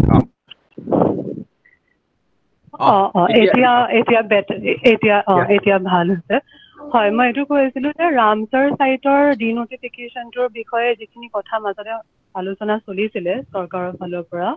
গতিকে তাৰ বিষয়েও মানে মই সকলোৰে পৰা এটা মতামত জানিব বিচাৰিছিলোঁ এতিয়া যোন মিটিঙত প্ৰেজেণ্ট আছে তেওঁলোকে সেইটোৰ বিষয়ে মানে কি ক'ব তেওঁলোকে কি বিচাৰিছে বা কি ভাবে সেই পদক্ষেপটোৰ বিষয়ে সেইটোৰ ওপৰতো মানে মই দুটামান এনেকে মতামত শুনিব বিচাৰিছিলোঁ কাৰণ মিটিঙৰ মাজত চাগে সেইটোৰ বিষয়ে বেছি আলোচনা হোৱা নাই নেকি তাৰে বিষয়ে কিবা জনোৱা হৈছে নেকি চৰকাৰৰ ফালৰ পৰা ধৰক ওচৰ চুবুৰীয়া গাঁওবাসীখিনিক বা যিখিনি কমিউনিটিজ আছে তাতে ট্ৰেডিশ্যনেলি হয় হয় বাইদেউ প্ৰমোদ এইটো বৰ ধুনীয়া কথা এটা পদ্মজে উত্থাপন কৰিছে এইটো বিষয়ত তেনেকুৱা ধৰণৰ কিবা হেৰি কৰিছা নেকি হয় মানে ৰামচাৰ ছাইডৰ ডিন'টিফাই কথাটো ওলোৱা নাই মানে তেখেতসকলে ডিন'টিফাই কৰিব লাগিছিল বন্যপ্ৰাণী অভয়াৰণ্য ৱাইল্ড লাইফটো আচ্ছা ওকে ৱাইল্ড লাইফটো অলৰেডি কেবিনেট ডিচিশ্যন হৈছিলে কিন্তু আমি যিটো পিআইএল কৰিছিলোঁ আমি যেতিয়া অনাৰেবল হাইকোৰ্টত এই কথাবিলাক অৱগত কৰিছিলোঁ হাইকোৰ্টে এই বস্তুটো এতিয়া ষ্টে কৰি দিছে এতিয়া কেবিনেটৰ যিটো ডিচিশ্যন এইটো মানে একচুৱেলি প্ৰচেছটো এনেকুৱা তেখেতসকলে প্ৰথম ষ্টেট যিটো বায়'ডাইভাৰ্চিটি বৰ্ড আছে তাতে পাৰ্মিশ্যন ল'ব লাগে তাৰ পৰা নেশ্যনেল যিটো ৱাইল্ড লাইফ বৰ্ড আছে নেশ্যনেল ৱাইল্ড লাইফ বৰ্ডৰ পাৰ্মিশ্যন লোৱাৰ পাছত মানে সুপ্ৰিম কোৰ্টৰ মানে পাৰ্মিশ্যন ল'ব লাগে সুপ্ৰিম কোৰ্টৰ পাৰ্মিশ্যন লোৱাৰ পাছতে কেবিনেট ডিচিশ্যনটো আহে কিন্তু এই পাৰ্মিশ্যনবিলাক একো নোলোৱাকৈ ডাইৰেক্ট মানে কেবিনেট ডিচিশ্যন এটা তেখেতসকলে লৈছিলে তো এইটো হাইকোৰ্টে মানে ষ্টে কৰি দিলে আৰু কিন্তু তাৰ মাজতে যিটো মানে তেখেতসকলে এটা বস্তু মানে হেৰি কৰিব বিচাৰিছিলে যে যিটো লোকেল কমিউনিটিৰ মানে ৰাইটছটো actually as per wildlife protection act যিখিনি ধৰ আণ্ডাৰ ছেকশ্যন 24/2C মানে ধাৰা যিটো ৰাইটছ এণ্ড ক্লেইম আছে তো তাত মানে যদি এটা ধৰ এই ৰাইটছখিনি যদি তেখেতসকলে দিব লগা হয় এটা ৱাইল্ড লাইফ চেঞ্চুৰীৰ ভিতৰতো তেখেতসকলে ৰাইটছটো দিব পাৰে কাৰণ এইটো মানে আপোনাৰ চিফ ৱাইল্ড লাইফ ৱাৰ্ডেন আৰু কালেক্টৰে যদি বিচাৰে তেতিয়াহ'লে এই যিটো আমাৰ ফিচিং ৰাইটছটোৰ যিখিনি আমি কথা কৈ আছোঁ কাৰণ দীপৰ বিলখন সংৰক্ষণ একদম অতি পূৰ্বৰ পৰাই দীপৰ বিলৰ প্ৰতিটো হেৰিতে লাগি থকা মানুহখিনি হ'ল আমাৰ ফিচাৰ মানে কমিউনিটিখিনি আৰু তেখেতসকলৰ যিটো ব্যৱস্থাই আজি আপুনি এইখিনি আহি ৱাটাৰ হাইজিন মেনেজমেণ্টৰ পৰা আজি যোৱা কিছুদিন আগতে এই পক্ষী কোনোবাই বিধি মাৰিছিল সেই এনেকুৱা ধৰণৰ কাৰ্যবিলাক বাধা দিয়া বা তেখেতসকলক এৰেষ্ট কৰি দিয়াৰ পৰা কোনোবাই মাটি খান্দিলে সেই কৰা বাধা দিয়া এই বহুতখিনি কাম ফিল্ডত মানে তেখেতসকলে কৰি থাকে তো এজ এ সংৰক্ষণৰ পাৰ্ট হিচাপে ফিচিং কমিউনিটি আৰু ৱাইল্ড লাইফ চেঞ্চুৰী দুটা পাৰ্টে দীপৰ বিলৰ কাৰণে ইম্পৰ্টেণ্ট হয় আৰু দুটা থাকিলেহে দীপৰ বিলখন অনাগত দিনতো বহু দিনলৈকে ছেভ হৈ থাকিব বুলি মই দীপৰ বিল সুৰক্ষা মঞ্চ হিচাপে তাৰমানে মই ভাবোঁ আৰু দীপৰ বিলখনৰ মানে যিটো আগৰ যি সংৰক্ষণ ব্যৱস্থা ট্ৰেডিশ্যনেল যিটো তেখেতসকলৰ নলেজ ছিষ্টেম আছে তো সেইখিনি যিখিনি ইমপ্লিমেণ্ট কৰি আহি আছে আপোনাৰ অক্টোবৰ মাহত মাছখিনি ওলাই যাব নোৱাৰা কাৰণে তেখেতসকলে বাঁহৰ এটা সেই দিয়ে হাৰবান বুলি কয় হাৰবান কয় আৰু সেই অক্টোবৰ মাহটো পাৰ হৈ যোৱাৰ পাছত নৱেম্বৰ মাহত মাইগ্ৰেটৰী বাৰ্ডছখিনি আহে আৰু সেই মাছখিনি ব্ৰহ্মপুত্ৰত ওলাই নোযোৱাৰ কাৰণে তেখেতসকলে যি এটা মানে হাৰবান দিয়ে বাঁহৰে এনেকৈ সেই মাছখিনি পানীখিনি ওলাই গৈ থাকে মাছটো ওলাই যাব নোৱাৰে তো এনেকুৱা ট্ৰেডিশ্যনেল বহুত ছিষ্টেম আছে যিখিনিয়ে মানে বিলখনক মৰি হ'লেও জীয়াই ৰাখি আছে আৰু যিটো ৰামচাৰ ছাইডৰ এতিয়া ডিমাৰ্কেশ্যনটো আমি আমাৰ PILতো আনিছোঁ অনাৰেবল হাইকোৰ্টত এতিয়া যোৱা 27 তাৰিখে আছে যিটো wetland management wetland conservation rule 2017 মতে অট'মেটিকেলি ৰামচাৰ ছাইডত ৱেটলেণ্ড কনজাৰ্ভেশ্যন ৰুলৰ আণ্ডাৰত আহে আৰু যেতিয়া ৱেটলেণ্ড নটিফাই এটা ৱেটলেণ্ড হয় as per wetland conservation rule তো সেইটো ইমপ্লিমেণ্ট দীপৰ বিলত হ'ব লাগে আৰু তাৰ কাৰণে ৰামচাৰ ছাইডৰ ডিমাৰ্কেশ্যনটো অত্যন্ত প্ৰয়োজন আমি এইটো আমাৰ PILত আনিছোঁ ইতিমধ্যে মানে আইনী প্ৰক্ৰিয়াৰে এটা প্ৰচেছ হোৱা বুলি আমি ধাৰণা কৰিছোঁ কাৰণ মানে DC মানে কামৰূপ মেট্ৰক মানে এই বস্তুটোৰ ওপৰত মানে নেক্সট হেৰিত এটা হেৰি দিব দিছে তো কি পৰ্যায়ত কেনেকৈ কিমানখিনি আছে কাৰণ ৰামচাৰ ছাইড আৰু ৱাইল্ড লাইফ চেঞ্চুৰী এৰিয়াক বাহিৰেও মানে অতিৰিক্ত মানে যিখিনি ঠাই আছিলে আমি দীপৰ বিলক হেৰুৱালোঁ এতিয়া যদি এই দুটা বস্তুখিনিও আমি হেৰুৱাব লগা হয় তেতিয়াহ'লে দীপৰ বিলখন একেবাৰে এটা নালা টাইপহে হৈ যাব তো আৰু তাতে যদি চাইকেল ট্ৰেকৰ যিটো কথাটো আহি আছে তো সেইটো আমি অপ'জ কৰি আছোঁ আৰু চাইকেল ট্ৰেকটো দীপৰ বিলত কিয় লাগে এটা মাথোৱাৰি কিয় লাগে বিল এখন তো মাথোৱাৰি দি পুখুৰীৰ যিটো ইক'চিষ্টেম কৰিব আমি নিবিচাৰোঁ দীপৰ বিলখন যেনেকৈ নেচাৰেলি আছে আমি নেচাৰেল থকাটো বিচাৰোঁ হয় গতিকে এতিয়া আপোনালোকৰ ওচৰত মানে লেটেষ্ট কমিউনিকেশ্যন খিনি আহিছে অহা 27 তাৰিখ বুলি যে ক'লে আপুনি কেতিয়া 27 তাৰিখ মানে 27 মেত মানে ৰামচাৰ ছাইডৰ এই হেৰিটোক লৈ শুনানি আছে আৰু আচ্ছা ওকে ঠিক আছে ধন্যবাদ ক্লাৰিফিকেশ্যনটোৰ কাৰণে ঠিক আছে প্ৰমোদ এই তোমাৰ চাগে এই শুনেশদাৰ হেৰিটো তোমাৰ তাৰ পৰা কৰাই আছে নেকি সেইটো মিউট কৰি দিয়াচোন সেইটো মই মিউট কৰিব চেষ্টা কৰি আছিলোঁ কিন্তু মিউটটো হোৱা নাই সেইটো কাৰণে অকণ ডিষ্টাৰ্বেঞ্চ আছে I think Naresh is there to Naresh if you have anything to say please जी मेरे को आई एक्चुअली मैं इधर आजरा में रहता हूँ तो मैं ये दारापुर का रास्ते में लेफ्ट में एक लैंड फिलिंग जैसा हो रहा है ना दीपोरी बिल के एरिया में वो एग्जैक्टली मैं सोचा कि दीपोरी बिल का एरिया में इस तरह का लैंड फिल नहीं कर सकते और इस तरह का रोड एक्सटेंशन जैसा लग रहा था मेरे को वो एग्जैक्टली क्या है माना is it within the rules और is it government getting into the area of Deepor Beel ये थोड़ा कोई समझा सकते हैं Exactly. The same thing. I have also raised the same question because today I had been to that place to have seen like that. So, to promote. এইটো মানে actually আমি যোৱা যিটো হিয়াৰিং আছিলে যিটো আমি মিছকেছ এটা দিছিলোঁ যিটো ধৰ এইটো মানে আৰ্ট ফিলিং আমাৰ দাবীটো আছিলে কি যেতিয়ালৈকে ৰামচাৰ ছাইড ডিমাৰ্কেশ্যন যিহেতু হোৱা নাই ৰামচাৰ ছাইড ডিমাৰ্কেশ্যন নোহোৱালৈকে দীপৰ বিলৰ এনি ধৰণৰ আৰ্ট ফিলিং বা এনি ধৰণৰ কনষ্ট্ৰাকশ্যন বন্ধ ৰাখিব লাগে আগে সীমাটো নিৰ্ধাৰণ নোহোৱা পৰ্যন্ত তো সেই বস্তুটোক লৈ এই যিটো নেক্সট হিয়াৰিঙত চাগে এইটো সেই হ'ব আৰু যিটো আমি অলৰেডি ফটোশ্বুটো আমি অনাৰেবল মানে জাষ্টিছক আমি এই হেৰিখিনি ধাৰাপুৰৰ আমি অলৰেডি দেখুৱাইছিলোঁ এই যিটো আৰ্ট ফিলিঙৰ কথাটো আহিছিলে তো এই গোটাই ডিমাৰ্কেশ্যন নোহোৱাৰ কাৰণে এই বস্তুটো ডাইৰেক্টলি পইণ্ট আউট কৰাৰ মানে অসুবিধা আহি পৰিছে আৰু আমাৰ দৃষ্টিত ধৰ সেই ঠাইবিলাকটো তাত আমি যিটো চৰাই পক্ষী গণনা কৰোঁ যথেষ্টখিনি পক্ষী তাত পোৱা যায় এতিয়া ৰামচাৰ এইটো দীপৰ বিলৰ সীমাটো এই ৰামচাৰ ছাইডৰ সীমা নিৰ্ধাৰণ নোহোৱাৰ কাৰণে আমি এই বস্তুবিলাক পইণ্ট আউট কৰিব পৰা নাই যে ভিতৰত কি আছে বাহিৰত কি আছে তো এবাৰ যদি ৰামচাৰ ছাইডৰ সীমাটো নিৰ্ধাৰণ হৈছে যেনেকৈ ৱাইল্ড লাইফ চেঞ্চুৰী সীমাটো 2014 চনৰ মে' মাহত সীমাটো নিৰ্ধাৰণ হৈছে আজি তাৰিখত আমি ক'ব পাৰোঁ যে ৱাইল্ড লাইফ চেঞ্চুৰীৰ ভিতৰত কোনো ধৰণৰ বেদখল হোৱা নাই বা কোনো সোমোৱা নাই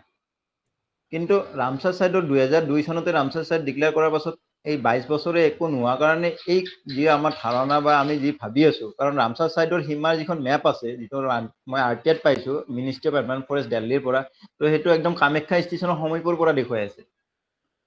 তো এই ৰামচাৰ ছাইডৰ এবাৰ ডিমাৰ্কেশ্যনটো হ'লে তাৰ ভিতৰত কি আছে বাহিৰত কি আছে এই বস্তুবিলাক আমি গম পাম আৰু সেইটোৰ কাৰণে আমি এই ৰামচাৰ ছাইডৰ ডিমাৰ্কেশ্যনটো মানে আইনী প্ৰক্ৰিয়াত থ্ৰু দি আমি কৰিব বিচাৰিছোঁ হেৰি মোক কথা এটা সুধিবলৈ আছিলে এইটো যিটো ডিমাৰ্কেশ্যনৰ কথাটো কৈ আছে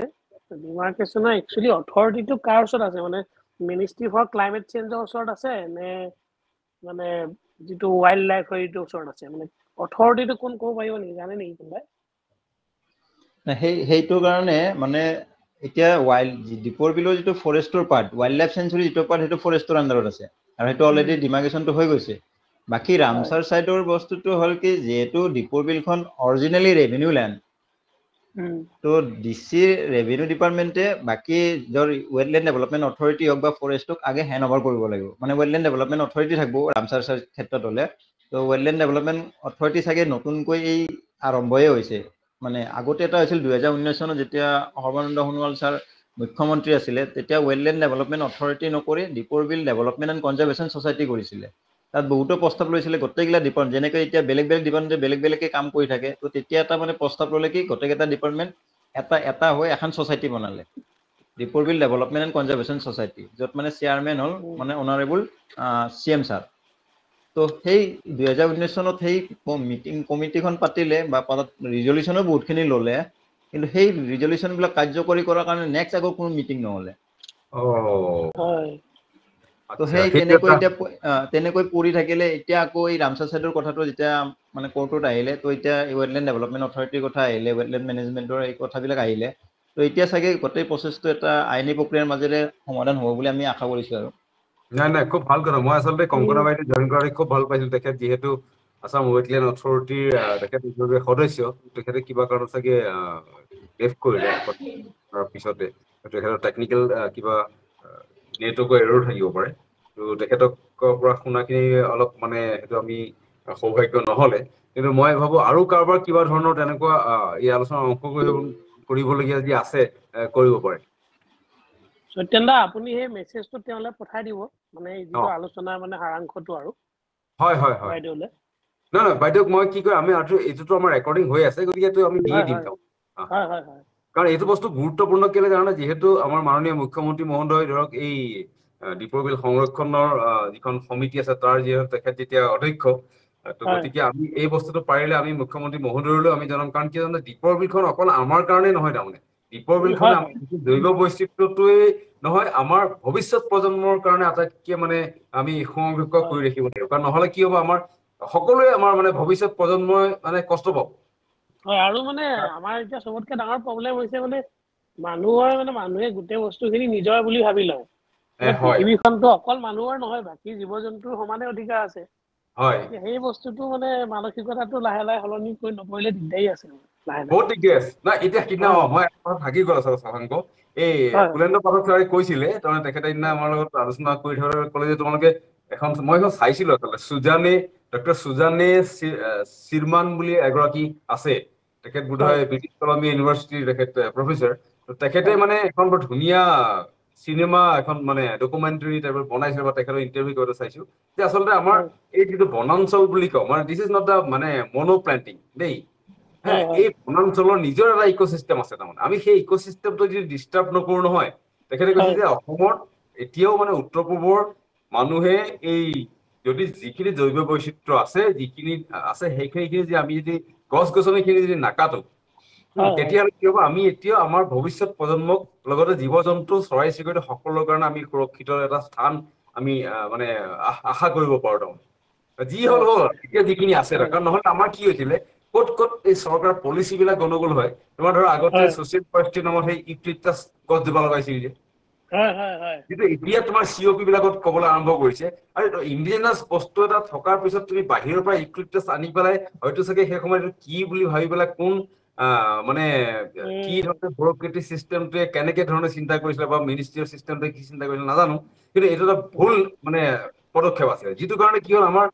মানে সেই মনোপ্লেণ্টিঙে আমাক একো নকৰিল নহয় নাই ইউক্লিপটাছত তোমাৰ মানে ইৰ'জন কণ্ট্ৰল কেপাচিটি আছে একো নাই তাতকে যদি আমাৰ ভলুকা পাছত ৰুই দিলেহেঁতেন মানে মই এই বস্তুটো আচলতে আমাৰ কিছুমান বস্তু কি আমি খুব বেছি ডাঙৰ এক্সপাৰ্ট মানে আমি লৈ যাওঁ এই এতিয়া মাজুলীত তোমাৰ যেতিয়া এইটো ৱৰ্ল্ড হেৰিটেজ চাইট আছিলে সেই সময়ত মই তাতে আছিলো মই খুব এক্টিভলি ইনভলভ আছিলো তাত মই তেতিয়া বহুত আহিছিলে আমাৰ শ্ৰদ্ধা আমাৰ ডক্টৰ চন্দন মোহন গগৈদেউ তেখেত ঢুকালে তেখেতো আছিলে মেম্বাৰ অৰবিন্দ ফুকন আছিলে এনেকুৱা বহুত ধৰণৰ আছিলে মানে বেলেগ এজন IIT ৰুৰকীৰ পৰা আহিছিলে মই তেতিয়া এটা কথাই কৈছিলো যে ইমান নাজানো কিন্তু উইথ মাই নলেজ মই যিটো দেখিছো আপুনি যদি আপোনালোকে গোটেই বাঁহ ৰুই দিয়কচোন, চাব আপোনালোকে কি হ'ব, ইৰ'জন কণ্ট্ৰল নিজে হৈ যাব মাজুলীত। হয় হয় কিন্তু যাদৱ পায়েঙে কৰি দেখুৱাল আচলতে, আৰু সেই এতিয়া তেওঁ সেইটোৱে কৈছে। হয়, সেইটোৱে কৈছে, চিম্পল কথা। এতিয়া সেই এই কথাবিলাকৰ কাৰণে বৰ বিশেষ নালাগে। ইয়াত আমাৰ যিটো আচলতে IT যিটো এতিয়া আজিকালি ভাৰত চৰকাৰে খুব গুৰুত্ব দিছে যে এই নলেজ চিষ্টেম বা এণ্টাৰ ৱৰ্ল্ডত এই IKS Indian knowledge system. Knowledge system, তো এই বস্তুটোৰ ওপৰত কাম কাজো হৈছে। এতিয়া মই যিটো কথা ক'লো তোমাৰ, সেই মানে কি কয় এই পাপুৱা নিউ গিনিয়াৰ যিটো অৱস্থা, 30 বছৰ তাহাঁতৰ বনাঞ্চল ধ্বংস কৰিছে। ইটছ নট অনলি দা মানে তোমাৰ ট্ৰিজ,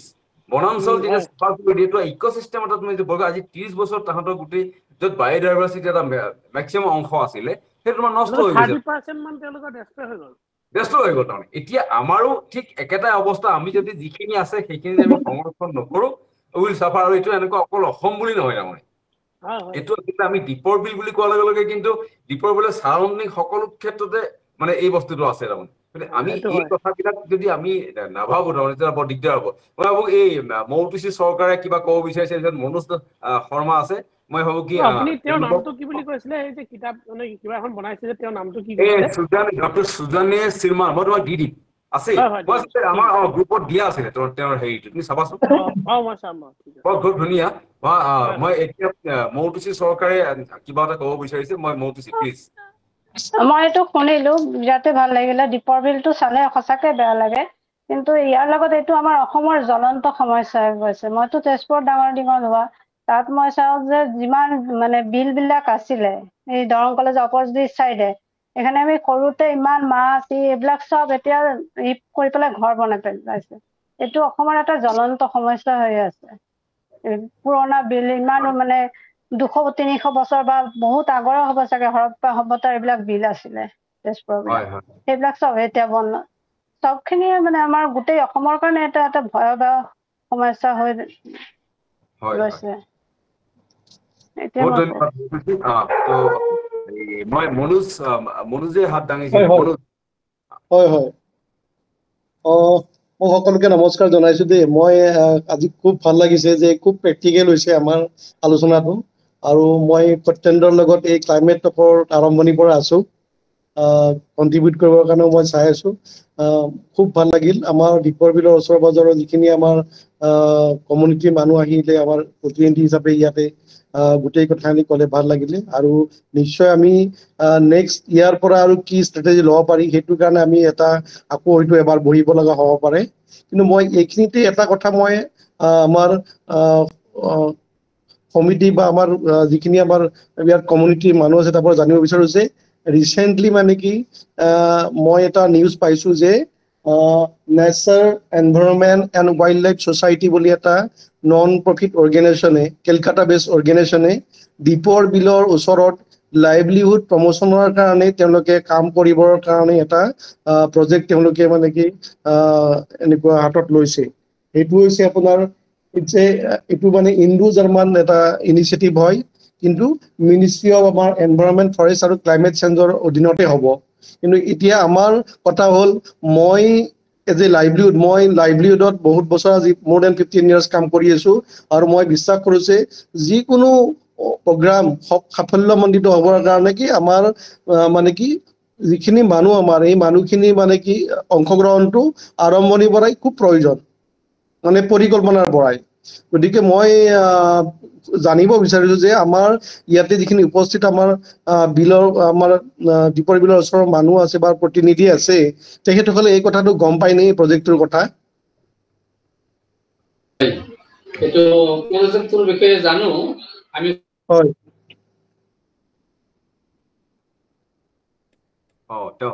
আনমিউট কৰি দিয়া প্ৰমোদ। হয়, তেতিয়াহ'লে আপোনালোকৰ লগত চাগে তেওঁলোকে বহিছে, আলোচনা কৰিছে কেনেকুৱা কি কাম হ'ব। তেওঁলোকে বিশেষকে বায়'ডাইভাৰ্চিটি কনজাৰভেশ্যন, লাইভলিহুডৰ ওপৰতে কাম কৰিব। হয় হয়, এইটো কাম কৰি আছে এতিয়াও তেখেতসকলে। তাৰমানে কিছুমান এইটো আমাৰ যিবিলাক দীপৰ বিলৰ আশে পাশে থকা গাঁও আছে, বা গাঁও মানে পাৰাবিলাক, যেনে চকৰদো, মাটিয়া বা কেওটপাৰা, বৰবৰী, আমাৰ যিবিলাক মাছ মৰা ঠাই আছে, হীৰাপাৰা, নৱাপাৰা, এইবিলাক ঠাইৰ কিছুমান তাৰমানে তেখেতসকলে শিপিনীসকলক লাইভলিহুডৰ কাৰণে মানে কিছুমানক আচাৰ বনোৱা, কি পদ্ধতিৰে আচাৰ বনাব লাগে, আৰু কি পদ্ধতিৰে মানে শালত ফুল তুলিব লাগে, শালখন ফুল তুলিলে কিমান সোনকালে হয় তাৰ আৰু কিছুমান মানে তেখেতসকলে আৰু বেলেগ বেলেগ হেৰিও আছে তেখেতসকলৰ, কিছুমানক মুৰ্গী পালনৰ তাৰমানে বিকল্প জীৱিকাৰ পথৰ সন্ধান দিছে তাৰমানে এইবিলাক কৰি আমাৰ যিটো পামহি কেনেলৰ তাৰমানে এই যে লেতেৰা পানীবোৰ আহিছে তাতো কিছু মানে পানীটো মানে এই যিটো আপোনাৰ হেৰিটো বিষাক্ত পানীখিনি আহি আছে তাত মানে কিছুমান বৈজ্ঞানিক পদ্ধতিত তেখেতসকলে কিছুমান দ্ৰব্য পেলাইছে, সেইটোৰ পৰা এটা বস্তুৰ পৰা মানে হাজাৰ হাজাৰটা হৈ যাব গ'লে তাৰমানে পানীটো অলপ পৰিষ্কাৰ হ'ব, সেই বস্তুটো তেখেতসকলে কাম কৰি আছে। আৰু গোটেই আমাৰ শিপিনীসকলক নানান ধৰণৰ এনেকুৱা প্ৰশিক্ষণ দি অলপমান মানে আত্মনিৰ্ভৰশীল কৰি আছে এতিয়া বৰ্তমান। সেইটো আপোনাৰ গ্ৰুপত যোগাযোগ আছে আপোনাৰ লগত ন? হয় আচ্ছা হয়, এইখিনিতে মই মনত তাৰমানে নীলেমে হাত দাঙিছে, নীলমক মই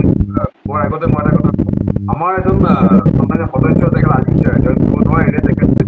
কেমেষ্ট্ৰিৰ মানুহ, তো গতিকে তেখেতে এটা বায়' ৰিমেডিয়েশ্যন তেওঁ এটা উলিয়াইছে, ইটছ লাইক এনজাইম টাইপৰ হ'ব চাগে। তো তেখেতে মোক কৈছিলে যে এই ফৰ্মুলাটো আমাৰ শিকাই দিব, তো সকলোৱে কি হ'ব এই যিমানখিনি আমাৰ এই কণ্টামিনেটেড প্ৰদূষিত পানী আছে সেইখিনিত আপোনাৰ মানে আমি শোধন কৰিব পাৰিম মানে। তো তেখেত আজি এটা বিশেষ কামৰ কাৰণে তেখেত আমাৰ লগত জইন কৰিব নোৱাৰিলে, মই এদিন তেখেতক লৈ পেলাই আমি আৰু এটা ছেছন কৰিম যাতে আমাৰ য'ত য'ত এই প্ৰদূষিত পানী হৈছে তাত কেনেকে আমি এনজাইমটো দি পেলাই বা বায়' ৰিমেডিয়েশ্যন আমি কৰিব পাৰোঁ, এইটো আমাৰ কাৰণে খুব ভাল হ'ব আৰু তেওঁ সেইটো শিকাই দিব, শিকাই দিলে আমাৰ সকলোৱে এইটো কৰিব পাৰিম, কাৰণ আমাৰ প্ৰত্যেকৰ দায়িত্ব আছে য'ত যেনেকে পাৰোঁ আমি কৰিব পাৰিম মানে। মই নীলমক তেখেতে হাত দাঙিছিলে, মই নীলমক তেওঁক কি ক'বলগীয়া আছে, প্ৰশ্ন সুধিবলগীয়া আছে সুধিব পাৰে। Am I audible? Yes, you are audible. Actually, I'm a student of Visual Alert. মই এজন Visual Alert practitioner হয়, currently studying in Kalabhavan Shantiniketan. সৰুৰে পৰা বৰ্তমানে সৰুৱে বাৰু, বাট সৰুৰে পৰা ৱাইল্ড লাইফ এণ্ড ৱেটলেণ্ডৰ লগত খুবেই ইণ্টাৰেষ্টেড হয়, আৰু লগতে মই যি ঠাইত থাকোঁ, আই এম ফ্ৰম গোৱালপাৰা। গোৱালপাৰাৰ যিটো Urpad Beel, probably the biggest wetland in Goalpara district. Urpad বিলৰ যিটো সমস্যা মানে মই পাৰ্চনেলি প্ৰত্যক্ষ কৰিলোঁ যে তাত যিখিনি আমাৰ উৰ্পদ বিলৰ এৰিয়াখন যেনেকুৱা বলবলাৰ পৰা আদি কৰি আগিয়া হৈ গোৱালপাৰা শ'লমাৰীলৈকে সেই সম্পূৰ্ণ এৰিয়াটো এটা পুখুৰীৰ নিচিনাকে মথাউৰি টাইপৰ এটা দি দিছে, আৰু লগতে তাত লোকেল কমিউনিটিৰ যিখিনি মানুহখিনিয়ে সেইখিনিয়ে উৰ্পদ বিলখন এজ এ টুৰিষ্ট স্পট হিচাপে তেখেতসকলে মানে ক্ৰিয়েট কৰিছে, কিন্তু সেই বস্তুটোৱে দীপৰ বিল মানে উৰ্পদ বিলৰ যিটো পূৰ্বৰ পৰিস্থিতি আছিলে, যেনেকুৱা মাইগ্ৰেটৰী বাৰ্ডছ, তাত আগতে যেতিয়া আমি মানে উৰ্পদ বিলত গৈছিলোঁ তাতে বিশেষকৈ বেছিকৈ আমি দেখা পাইছিলোঁ ফেৰেজিনিয়াছ ডাক। বাট এইবছৰ যেতিয়া মই গ'লোঁ উৰ্পদ বিলত, তো সেই ফেৰেজিনিয়াছ ডাকখিনি বহুত পৰিমাণে হ্ৰাস হোৱা দেখা পাইছোঁ। তাৰ প্ৰধান কাৰণটো হ'ল যিটো সম্পূৰ্ণ বিলৰ ফালে ছাইডত যোনটো কিবা দিছে মথাউৰি টাইপৰ এটা ট্ৰেক এটা ৰেডি কৰিছে ৰাস্তা টাইপৰ, সেইটোৰে যিটো ট্ৰান্সপৰ্টেশ্যন লোকেল মানুহৰ তো ওচৰ হোৱাৰ বাবে সেই ট্ৰান্সপৰ্টেশ্যন ৰুটটো বেছি ইউজ কৰা হ'ল, আৰু লগতে যিটো তাত টুৰিষ্ট স্পট হিচাপে কিছুমান কনষ্ট্ৰাকশ্যন কৰা হৈছে, তাত যদিও যোনটো কমিউনিটিয়ে কৰিছে মেইনলি গাৰো কমিউনিটিৰ পৰা, তেখেতসকলে যদিও পৰিষ্কাৰ পৰিচ্ছন্নতা কৰিবৰ কাৰণে যিখিনি কাম কৰে, কিন্তু সেই এৱাৰনেছটো তাত নাই যিখিনি হ'ব লাগে, যে সকলো মানুহে তাত পিকনিক কৰে, চাউণ্ড পলিউশ্যন কৰে, লগতে প্লাষ্টিক এইবিলাক পেলাই তাত সেই কিবাবিলাক মানে বহুত লেতেৰা কৰি ৰাখে ঠাইডোখৰ। তো সেইটোৰ ওপৰত হয়তো কিবা কিবি এনেকুৱা এৱাৰনেছ প্ৰগ্ৰাম ৰাখিব পাৰি, ধৰক যেনেকুৱা ক্লাইমেট টক আপোনালোকৰ। থেংকছ যে আপোনালোকে ইমান এটা ভাল ইনিচিয়েটিভ লৈ আছে, আৰু এজ এ য়াং মেম্বাৰ,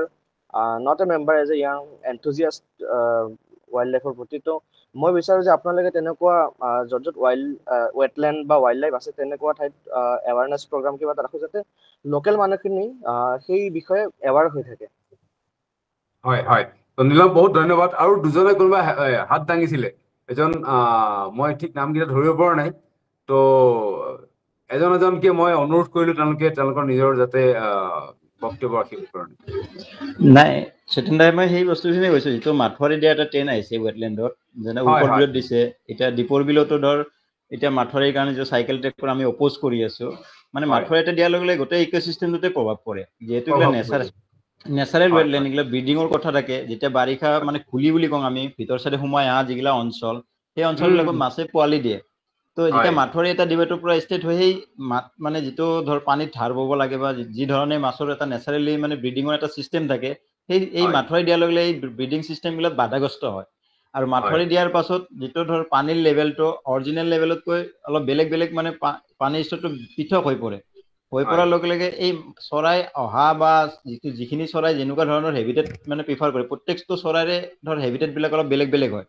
তো হয়। মাথৰি এটা দিয়াৰ লগে লগে হেবিটেটটো নষ্ট হয় যাৰ কাৰণে আগত যি চৰাই আহিছিলে আৰু এতিয়া চৰাইৰ মাজত মই পাৰ্থক্যটো দেখা যেন মই তেনেকুৱা যেন লাগে আৰু ওপৰত বিলত আৰু যিটো হয়। এতিয়া ধৰ মানে পিকনিকৰ কথা হৈছে এইটো সকলোতে এটা প্ৰব্লেম মানে হৈছে কি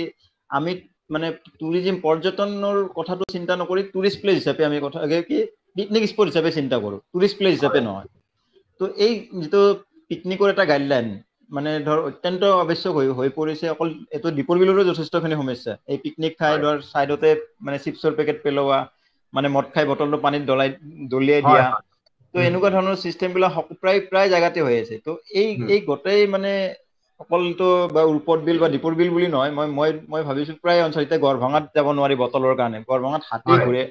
য'ত মানে বটলবিলাক মানুহে মানে ড্ৰিংকছ কৰি তাত ভাঙি থৈ আহে এতিয়া ধৰ ৰাণী জাফৰৰ চাতাৰ গাঁৱৰ ধৰ যিটো ৱাটাৰফল আছে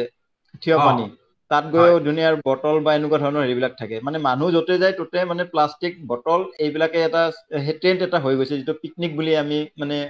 কওঁ তো সেই বস্তুটো এৱাৰনেছৰ যথেষ্ট প্ৰয়োজন আৰু এট দ্য ছেম টাইম গভৰ্ণমেণ্টৰ ফালৰ পৰা ষ্ট্ৰিক্ট গাইডলাইন এটাৰ প্ৰয়োজন বুলি মই অনুভৱ কৰিছোঁ একদম খুব ধুনীয়া কথা কৈছে মানে এইটো এটা ডাঙৰ সমস্যা মই এই বিষয়ত কওঁ আমাৰ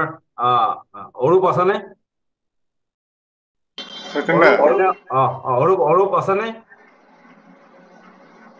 অৰূপ মই এইখিনিতে এটা কথা কওঁ হয় পাঠক মানে এই পাঠক ছাৰে যোনটো কাৰিকুলামত এইটো ইনক্লুড কৰা আৰু এই তেওঁৰ নাতিৰ যোনটো কথা কৈছিলে হয় এই কথাটো যদি অকমান ৰাইজক কয় এইটো বৰ সুন্দৰ কথা মই মানে এইটো মই কম শেষত মই আমাৰ যদি অৰূপ আছে নে আভা কৃষ্ণ আমাৰ অৰূপ নে অনু আছে নাই মই আছো আচ্ছা অৰূপ মানে যিহেতু অৰূপতেও গোটেই যিটো ছচিয়েল ইম্পেক্টৰ কাম কৰে সেইটো দীপৰ বিলক কেন্দ্ৰ কৰিয়ে হয় গতিকে অকণমান যিটো অল্টাৰনেটিভ লিভলিহুডৰ কথা যিটো আহিলে তো সেইটো বিষয়ত মই অকণমান জাষ্ট একদম সৰুকে আচলতে আমি এটা চেচনেই কৰিম পিছতে যিহেতু আমি নিজে সেইটো কাৰণে আমি কৰা নাই তো আমি পিছত কৰিম কিন্তু অকণমানকে জাষ্ট অৰূপক আভাস এটা দিবলৈ মই অনুৰোধ কৰিম হয় তাৰমানে কি যদি দীপৰ বিলৰ লগত বহুতখিনি বস্তু জড়িত হৈ আছে ইক'চিষ্টেম তাৰ মানুহৰ লাইভলিহুড প্ৰকৃতি মানে ইয়াৰে জীৱ জন্তু গোটেইখিনি বস্তু এটা বায়'ডাইভাৰ্চিটি এটা জড়িত হৈ আছে এই বায়'ডাইভাৰ্চিটিটো তেতিয়াই জীয়াই থাকিব যদি ইয়াৰ এই অঞ্চলত থকা মানুহখিনিয়ে মানে তেওঁলোকে এটা অল্টাৰনেট এটা মানে তেওঁলোকৰ ইনকাম জেনেৰেটিং এক্টিভিটিজ এটা তেওঁলোকে নিজে এংগেজ যদি কৰিব পাৰে নিজকে অল্টাৰনেট লাইভলিহুড এটাৰ লগত কাৰণ এতিয়া ধৰক এইখিনি অঞ্চলত যিখিনি মানুহ আছিলে তেওঁ গোটেই মানুহখিনি ধৰক আমাৰ দীপৰ বিলৰ কেন্দ্ৰ কৰিয়ে ইয়াত গোটেই লাইভলিহুডটো চলি আছিলে ধৰক আপোনাৰ তেওঁলোকে ধৰক আপোনাৰ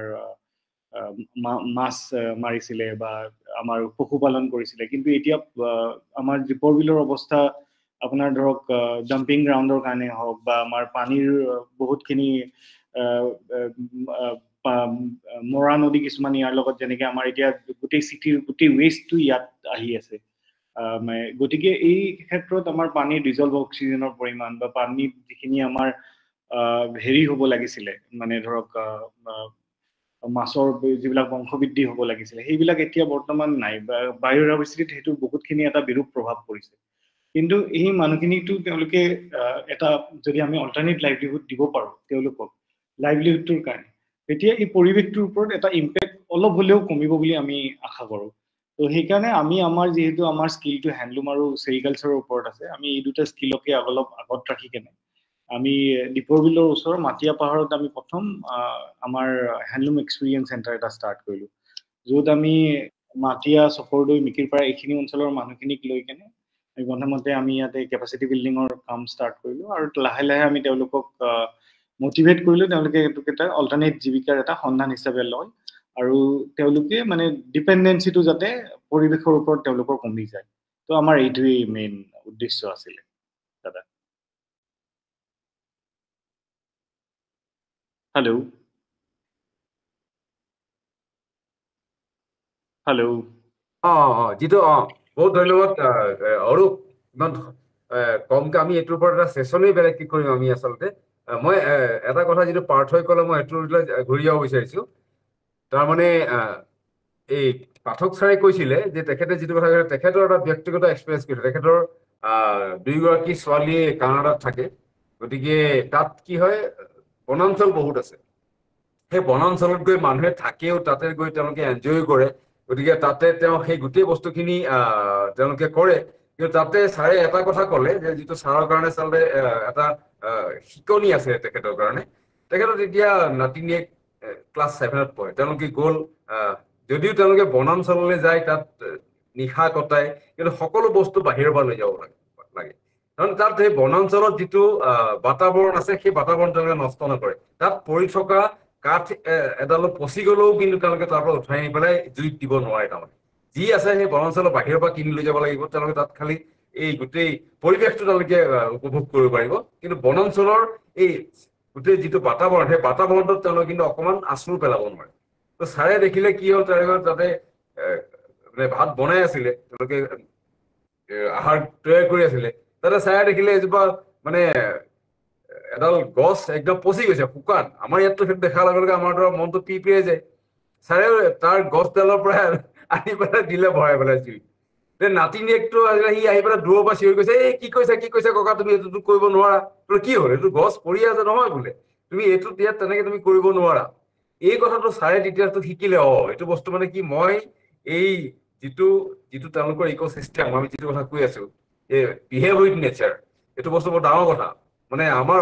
ভাৰতবৰ্ষত আমি কওঁ কি ছেভ নেচাৰ এইটো এটা আটাইতকৈ ভুল কথা এই বিহেভ উইথ নেচাৰটো আচলতে ছাৰে সেই তেওঁৰ নাতিনীয়েকৰ পৰা শিকিছে আৰু ছাৰে সেইটো কাৰণে কৈছে যে আমি যদি এই যিটো ধৰণৰ কথা আমি সজাগতাৰ কথা কৈছো আজি জলবায়ু পৰিৱৰ্তনৰ সজাগতাৰ কথা কওঁ বা পৰিৱেশৰ কথা কৈছো জৈৱ বৈচিত্ৰ্যৰ কথা কৈছো এইটো কিন্তু ছাৰে কোৱা মতে যে গোটেই কাৰিকুলামটো কিন্তু আমি এল পি স্কুলৰ পৰা আৰম্ভ কৰিব লাগিব কাৰণ আমাৰ নতুন প্ৰজন্মৰ মাজত যদি আমি এই কথাখিনি ভৰাই নিদিওঁ সৰুৰ পৰা তেতিয়াহ'লে কি হ'ব আমাৰ ডাঙৰ হোৱাৰ পিছত তেওঁলোকৰ নিজৰ এটা চিষ্টেম যে ক্লাছ 7 পঢ়াৰ পিছত তেওঁলোকৰ নিজৰ চিন্তা চৰ্চা এটা চিষ্টেম গঢ়ি উঠে তেতিয়াহ'লে কিন্তু অকণমান দেৰি হৈ যায় গতিকে সেইকাৰণে মই ভাবো ছাৰে কৈছে যদি পৰা যায় আমি যদি এই কাৰিকুলামখিনি বা আমি যদি সেই ধৰণৰ শিক্ষকসকলক যদি আমি ট্ৰেইনিং যদি আমি কৰিব পাৰোঁ তেতিয়াহ'লে বা প্ৰশিক্ষণ দিব পৰা যায় তেওঁলোকে কাৰণ সদায় কি হ'ব প্ৰাথমিক বা প্ৰাক প্ৰাথমিকৰ বা একদম মধ্যলৈকে শিক্ষকে যিটো কয় সেইটো কিন্তু একদম মানে তেওঁলোকে একদম পুৰা সম্পূৰ্ণভাৱে কৰে যদি তেওঁলোকে ঘৰত মাক দেউতাকৰ কথা নুশুনেও কিন্তু শিক্ষকৰ কথা কিন্তু তেওঁলোকে একদম পুৰা এইটো লক্ষ্মণ ৰেখাৰ নিচিনাকে শুনে সেইটো তাৰ ইফাল সিফাল নকৰে গতিকে এই ধৰণৰ যদি আমি চিন্তাটো তেওঁলোকৰ মূৰত যদি দি দিব পাৰো তেওঁলোকে নিজে নিজে এইটো অন কৰিব তেওঁলোকে তেতিয়া এই যিটো বিহেভিয়াৰ এই যিটো কথা ছাৰে কৰে যে মই মোৰ নাতিটোৰ পৰা শিকিলো এই নাতিটোক নিশ্চয় কানাডাৰ স্কুলত তেওঁলোকৰ এই শিক্ষা ব্যৱস্থাত আছে কাৰণে তেওঁ বস্তুটো তেওঁ এই কথাখিনি ক'ব পাৰিলে গতিকে ছাৰে এই কথাটো নিজৰ উদাহৰণ দি পেলাই কৈছে আৰু এইটো বস্তু আমি আচলতে ক্লাইমেট টকৰ ফালৰ পৰা আমি যিহেতু খুব কম সময় হৈছে আমি ডিচেম্বৰৰ 16 তাৰিখে আৰম্ভ কৰিছোৱে গতিকে আমাৰ এটা বহুত দূৰ যাত্ৰা আছে কিন্তু আমি এইখিনিতে যিমানখিনি পাৰিছো আমি এটা এৱাৰনেছ বা এই সজাগতাৰ কাৰণে চেষ্টা কৰিছো ছাৰে খুব আমাক শুভেচ্ছাও দিছে আৰু মই আজি ভাল পাইছো যে ইয়াত আমাৰ লগত যথেষ্টখিনি মানে নতুন প্ৰজন্মৰ যুৱ প্ৰজন্মৰ স্কলাৰো আছে প্ৰেক্টিচনাৰো আছে বা ষ্টুডেণ্টো আছে তেওঁ সকলোৰে লগ লাগিছে আমি বয়সস্থ সকলো আছো গতিকে লগ লাগিবলৈ মই ভাবো কি আমি এই ক্লাইমেট টকত এই ছাৰে যিটো কথা কৈছে এইটো অসমত আমি এটা মানে প্ৰৱৰ্তন কৰিব লাগে কাৰণ কিয় জানানে আমাৰ যদি শিক্ষা ব্যৱস্থাত যদি এইটো ভৰাই দিব পৰা যায় আৰু এতিয়া নতুন যিটো শিক্ষা আমাৰ নীতি আহিছে এই শিক্ষা নীতিয়ে কিছুমান ফ্লেক্সিবিলিটিও দিছে গতিকে এই যেতিয়া ফ্লেক্সিবিলিটি আছে এই ফ্লেক্সিবিলিটিৰ মাজে মাজে আমি কেনেকে আমি এই প্ৰকৃতিৰ লগত এই পৃথিৱীখনক ধুনীয়াকৈ ৰখাৰ কাৰণে আমি কেনেকে ধৰণে প্ৰকৃত ব্যৱহাৰ কৰোঁ আমি কেনেকে মিছবিহেভ নকৰোঁ গতিকে এই বস্তুটো কিন্তু শিকোৱাটো আমাৰ এটা ডাঙৰ কথা হ'ব গতিকে এইটো এটা দায়িত্ব আমাৰ সকলোৰে আছে we all are the stakeholder গতিকে এইখিনিতে কৈ পেলাই আমাৰ যথেষ্ট সময় হ'ল সকলোৱে 1 ঘণ্টা 20 মিনিট সময় আমাক দিলে আৰু মই খুব ভাল পালো যে আমাৰ আটাইকেইজন নীৰেণ দা আহিব নোৱাৰিলে কাৰণ একাডেমিয়াৰ কথাটো আমি শুনিয়ে থাকো গতিকে কিন্তু আমাৰ কথা হ'ল কি যিসকল মানে আমি সদায় ক্লাইমেট টকটোত প্ৰেক্টিচনাৰক আমি বেছি গুৰুত্ব ল'বলৈ চেষ্টা কৰোঁ কাৰণ এটা বেলেঞ্চিং ৱেত যাতে একাডেমিয়ে কোৱা কথাবিলাক প্ৰেক্টিচনাৰে কেনেকৈ কি ধৰণেৰে তেওঁ সেই তাত ইউজ কৰিছে বা তেওঁ ক'ত গেপটো আছে এইটো আমি বুজিব পাৰোঁ তাৰমানে গতিকে মই আজি সকলোকে ধন্যবাদ জনাইছো মই আমাৰ আজিৰ পেনেলিষ্ট প্ৰমোদ কলিতা আমাৰ গোলক দাস দুইজনকে আৰু সুনেশ তেৰণ ডাঙৰীয়া তাৰ লগতে মই স্পেচিয়েলি মই ধন্যবাদ জনাইছো আমাৰ বাকী সকলোতো আছে আজি পদ্মজা নতুনকে জইন কৰিছে নীলম আহিছে আৰু কেইবাজনো মই দেখিছো thank you Naresh for participating গতিকে আজি আমাৰ it's really inconvenience regretted that we have to carry this session entirely in this vernacular language Assamese তো অসমীয়াত ক'বলগীয়া হ'ল কাৰণ আমি যাতে সহজ হ'ব পাৰো তো এই গোটেইখিনি আমাৰ ৰেকৰ্ডিং থাকিব আৰু ইয়াৰ পিছত ভৱিষ্যতে আমি কিন্তু দীপৰ বিলৰ আমি কথা পাতি থাকিম দীপৰ বিলে নহয় আমি গোটেই অসমৰ জলাশয় কাৰণ নীলমে গোৱালপাৰা জিলাৰ কথা ক'লে আৰু বহুত কাৰণ জলাশয়টো আমাৰ কাৰণে কিন্তু বৰ ডাঙৰ কথা এইটো হাওঁফাওঁ হয় এইটো কিডনিও হয় আমাৰ কাৰণে গতিকে এইখিনি যদি আমি নাৰাখো আমাৰ কিন্তু ভৱিষ্যতৰ প্ৰজন্মই তেওঁ যিয়েই নহওক তেওঁ কিমান ক্ষমতাশালী মানুহৰ পুতেক নহওক কিয় কিন্তু আল্টিমেটলি কিন্তু তেওঁলোকে চাফাৰ কৰিব আমাৰ সাধাৰণ মানুহৰ নিচিনা প্ৰত্যেকৰ নিচিনাকে তেওঁলোকে চাফাৰ কৰিব গতিকে এই চাফাৰ কৰাটো যাতে কমাব পাৰো সেইটো দায়িত্ব সকলোৰে আছে পৃথিৱীৰ আটাইতকৈ শক্তিশালী মানুহজনৰো আছে আৰু আটাইতকৈ দুৰ্বল মানুহজনৰ আছে কাৰণ আমি সকলোৱে কিন্তু জীৱ জন্তুহে লেটছ থিংক আমি এনেকুৱা ধৰণৰ এটা জীৱ জন্তু যি অকল নিজৰ স্বাৰ্থৰ কাৰণে আমি বাকীবোৰক এই পৃথিৱীখন আমাৰ নিজৰ বুলি ভাবিবলৈ কিমান ক্ষুদ্ৰ সংকিতভাৱে আমি আমাৰ মগজুটো ব্যৱহাৰ কৰোঁ আৰু তাৰ ফলত কি হৈছে 1760 চনত আৰম্ভ হোৱা ইণ্ডাষ্ট্ৰিয়েল ৰিভলিউচনে আজি 250 বছৰতে ফসিল ফুয়েলক ব্যৱহাৰ কৰি পেলাই এনেকুৱা এটা এলাৰ্মিং অৱস্থাত পোৱালে য'ত আপোনাৰ আমি এতিয়া অল্টাৰনেটিভ বিকল্প ব্যৱস্থাৰ শক্তি ব্যৱস্থা আমি চিন্তা কৰিবলগীয়া হৈছে গতিকে এইখিনিকে ক'লো সকলোকে মই পুনৰবাৰ কৰজোৰে ধন্যবাদ জনাইছো সকলোকে ভাল লাগিলে আমি পুনৰ লগ পাই থাকিম সকলোৱে যাতে নেক্সট সেশনটো আমাৰ খুব আকৰ্ষণীয় হ'ব এটা প্ৰেক্টিচনাৰ কৰিব অন মুগা গতিকে আমি সেইটো কথাও শুনিম কাৰণ মুগা আমাৰ অসমৰ কাৰণে আৰু এটা কিন্তু লিভলিহুডৰ প্ৰতীক জীৱিকাৰ নহয় এইটো এটা আমাৰ গৌৰৱৰ প্ৰতীক এইটোক কেনেকৈ আমি বহলাই লৈ যাব পাৰিম সেইটো বস্তুৱে আমাৰ সকলোৰে থাকিলে সকলোকে শুভৰাত্ৰি গুড নাইট থেংক ইউ